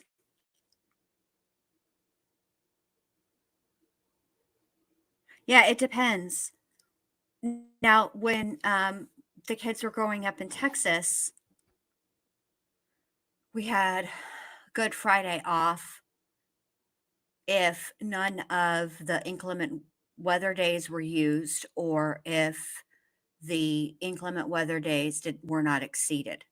And I think the whole time that we lived in Texas, well, not the Objection whole time, sustained. obviously, because I grew up there, but I feel like Ms. there Hicks, was only a couple how long times was the we didn't duration of have that Good call? Friday off. Just a few seconds. Okay. After that interaction, did you have any sort of concerns about moving forward with the application process as it related to the defendant? No. Okay. And why is that? At that point, where were you at in the interview process? Well, the interview had been completed. And as I said, we were checking for references. And so sometimes people give incorrect numbers. And so I asked for additional numbers for references. In terms of educational background, is that also part of the interview process? Yes. Okay. And did the defendant provide you with some sort of information regarding an educational background? I had access to her resume, yes. Okay. In terms of the educational background, was there a particular degree that the defendant claimed that she had? I did say she had a doctorate. From where? From Liberty University. Oh, wow. And were you Tony. able, That's as part of the crazy. interview process, able to vet that? That's not my role. That's not my role. Okay. There you go. In terms of during the application and interview process, did the defendant ask to be referred to by any other names? No. Okay.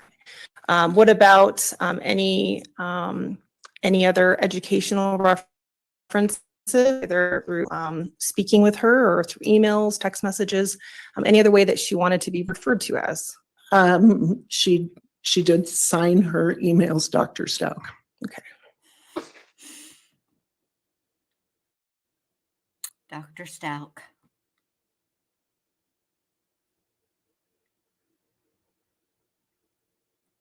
Ultimately, what was the decision with regard to hiring the defendant? We did eventually offer her a position. Okay.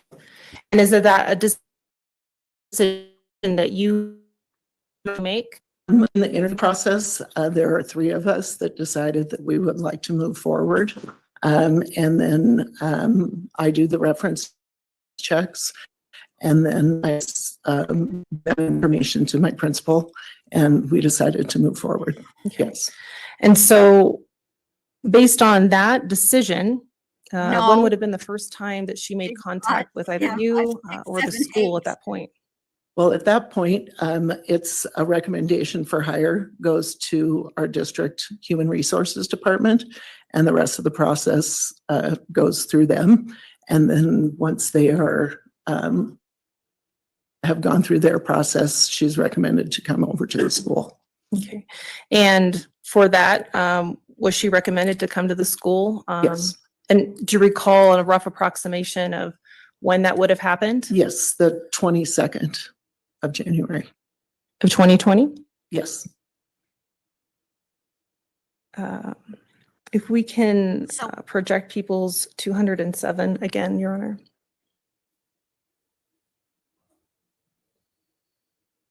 Okay.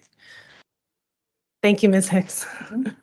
As we scroll onwards past January 17th, we will move to, we can continue on.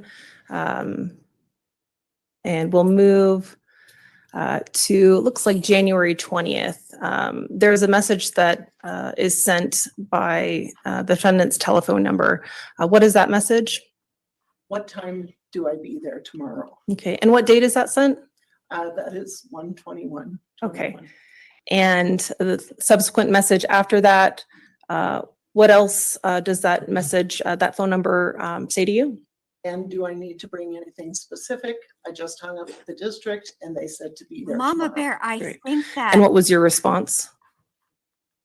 Hi, Tisha. We're so excited to have you here. The workday begins at 7:30.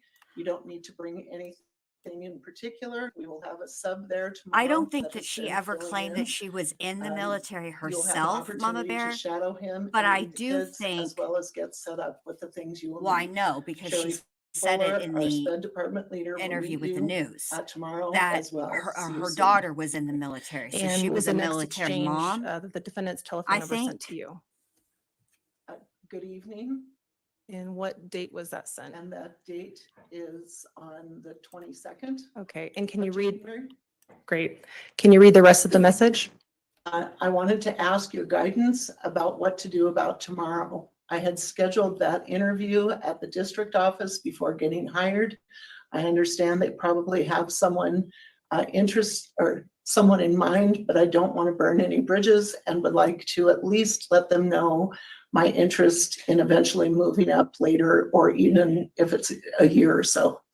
I know we have to all start somewhere. What do you think is the best approach to take? Thank you. Great. And what was your response to that message? Hi, Tisha. It is your choice if you want to choose to interview tomorrow. Please remember that you will need a surplus to cover the classes you will miss. Please let us know if you need assistance with that. Thank you. Great. And the next message that you received from the defendant's telephone number? Well, they told me to do the fingerprints too, so I was just trying to do the right thing. And the message after that? Okay, I will just try to do the right thing by everyone. I didn't want to stand anyone up and wanted to be loyal to our school too. Okay. And the next message? It's 8 a.m. I mentioned it before in our emails, but wanted to make sure to follow the necessary steps. They did say I could do the fingerprints while I'm there, so I could get some link to do the paperwork. I haven't done any of that. Ms. Hicks, how would you generally describe this type of exchange in these messages? Overruled.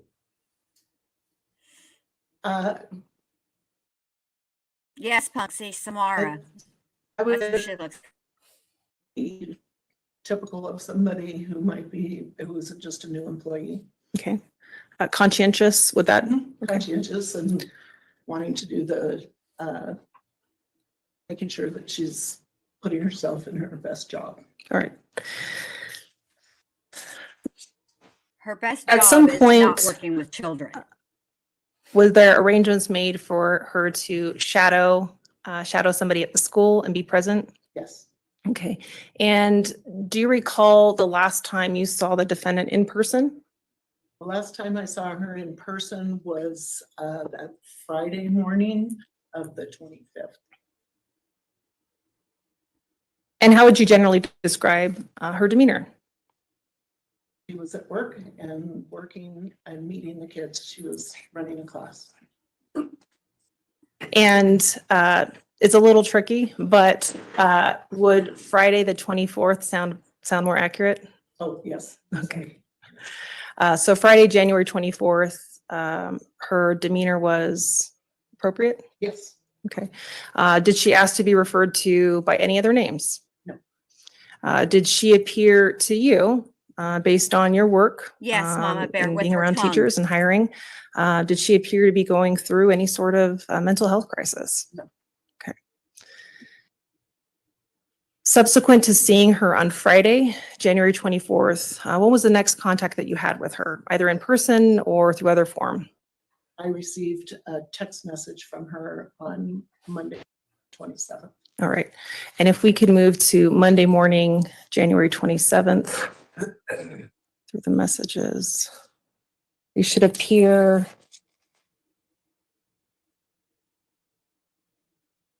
on page 5.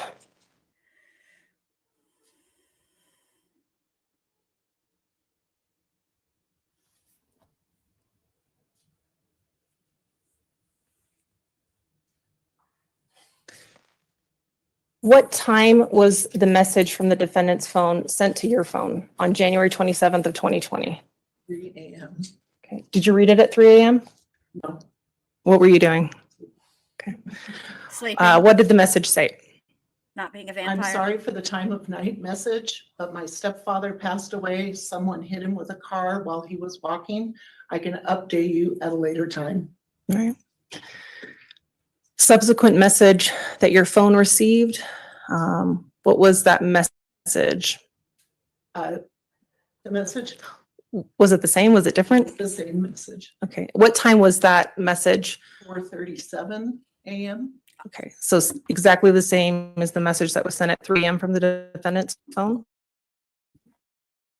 Let me just stop you. Morning, for a did you wake minute. up? Yes. Okay. Letecia, what are you doing, ma'am? First of all, that's a whole lie, okay? But I don't need to stress that point. You messaged this poor woman at 3:30 in the a.m., okay? And then you messaged her again at 4:30 in the a.m. Why didn't you think to yourself, eventually she has to get up and go to work. She'll check her phone. I should wait to hear from her. Not Letecia. Bless it. Like a busy assistant principal, were you then able to look at all your messages? Yes. Okay. When you had an opportunity to read this message, what was your response? I responded saying, oh my goodness. Yes, I Letecia, definitely I'm think so she sorry." should have to clean the prison toilets with her tongue. And we'll move onwards. Correct.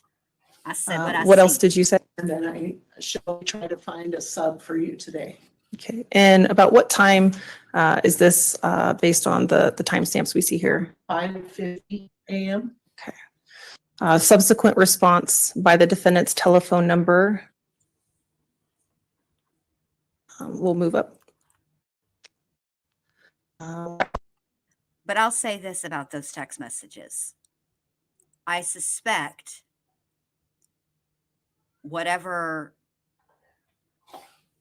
was going on at 3:30 in the morning had this woman vexed and stressed, because in any other situation, if think about what, most people would do. You find out the news, and if you decide you're going to text them immediately when you find out the news at 3:30 in the morning, you realize, oh balls, it's 3:30 in the morning. This person's probably asleep. I'll wait. But whatever was going on was there was a sense of urgency at 3:30 in the a.m. Two question marks. As a parent, all my family lives in the East Coast. Hey, I'm trying Letecia, find good a to way see get you. there. And what time was that sent? I was sent at 7:21. Okay. What was your response to that message? Okay, I'm just trying to understand your plans so that we can find coverage. Am I understanding that you will not be in today? And what time was that sent? 7:32. And the response from the defendant's phone? Yes. Yes, it's my Melissa, parent. I can't agree. believe that you, Melissa J. I can't Oh, dude. believe that would not be an assumption in a time like this. And your response to that? I'm so sorry for your loss and we will support you, but I cannot make assumptions. I do need some direction from you. We will get a sub today. Please let us know what else you need moving forward. Okay. Ms. Hicks, you can take a seat now. Thank you.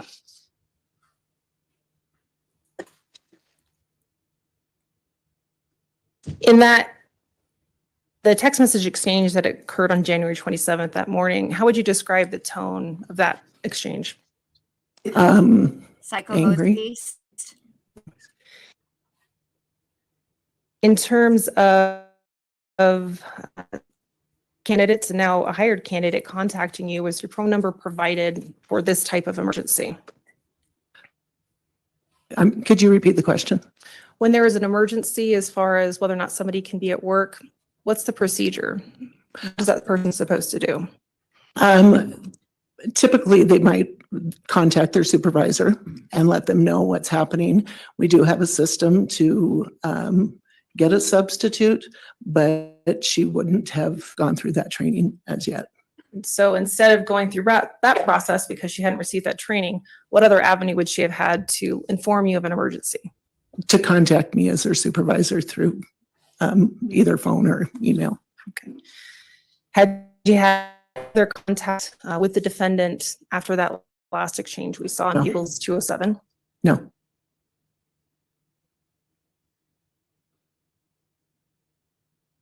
Now, I like this lady, but being that she is a teacher, she's been instructed more than once not to talk over and wait for the prosecutor to finish asking their question before she answers it. So, ma'am, I don't want No, to we'll pass the witness. alarm you, but Cross-examination. I'm going to have to take you from green Do into any of the yellow. jurors have any questions for Ms. Hicks? No? All right. Thank you, ma'am. You may Thank step you. down.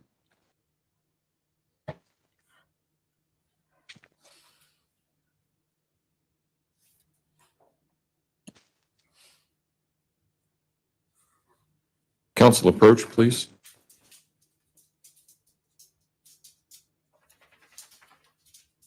When my kids were in school, that's the system, the behavior system that they used in school was everybody started the day off on green, and then your ultimate goal would be to stay on green, right? But they called it when they would get in trouble, they would come home and tell me, Mom, I had to pull a card. And Prosecution, call your every next witness, please. single time they said it, it reminded me of Boys in the Hood.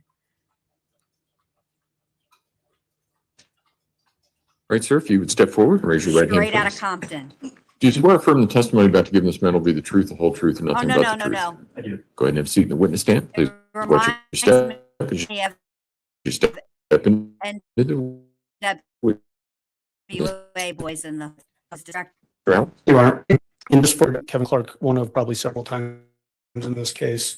Mr. Clark, could you please introduce yourself to the jury and spell your name for? Ring. My name is. Okay, you guys, before he starts testifying, I've been on here for 3.5 hours and I do have some things that I have to do. So I'm just going to cut it short here. But I will be in Alex. I can't wait to hear what Alex has to say tonight. So don't forget, y'all, to go over there to Alex Erickson's channel, and she's going to give a good recap. And I'll be in the chatting away.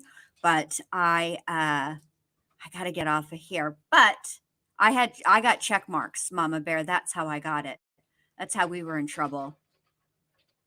All right. Well, thank you guys all for being here. If you have not done so, please give your girl a thumbs up. It helps to get me in the algorithm. And I really do believe that something with notifications too. I don't have any like scientific concrete evidence on that, but I noticed that the more likes I've been getting, I hear less people coming in saying they didn't get notified by YouTube. So perhaps there's no conclusion to be drawn there, but in my brain there is. So anyway, you guys have a great rest of your Friday, and I will see you over in Alex Erickson's tonight for the recap. All right. Goodbye, y'all. Have a great day. Bye.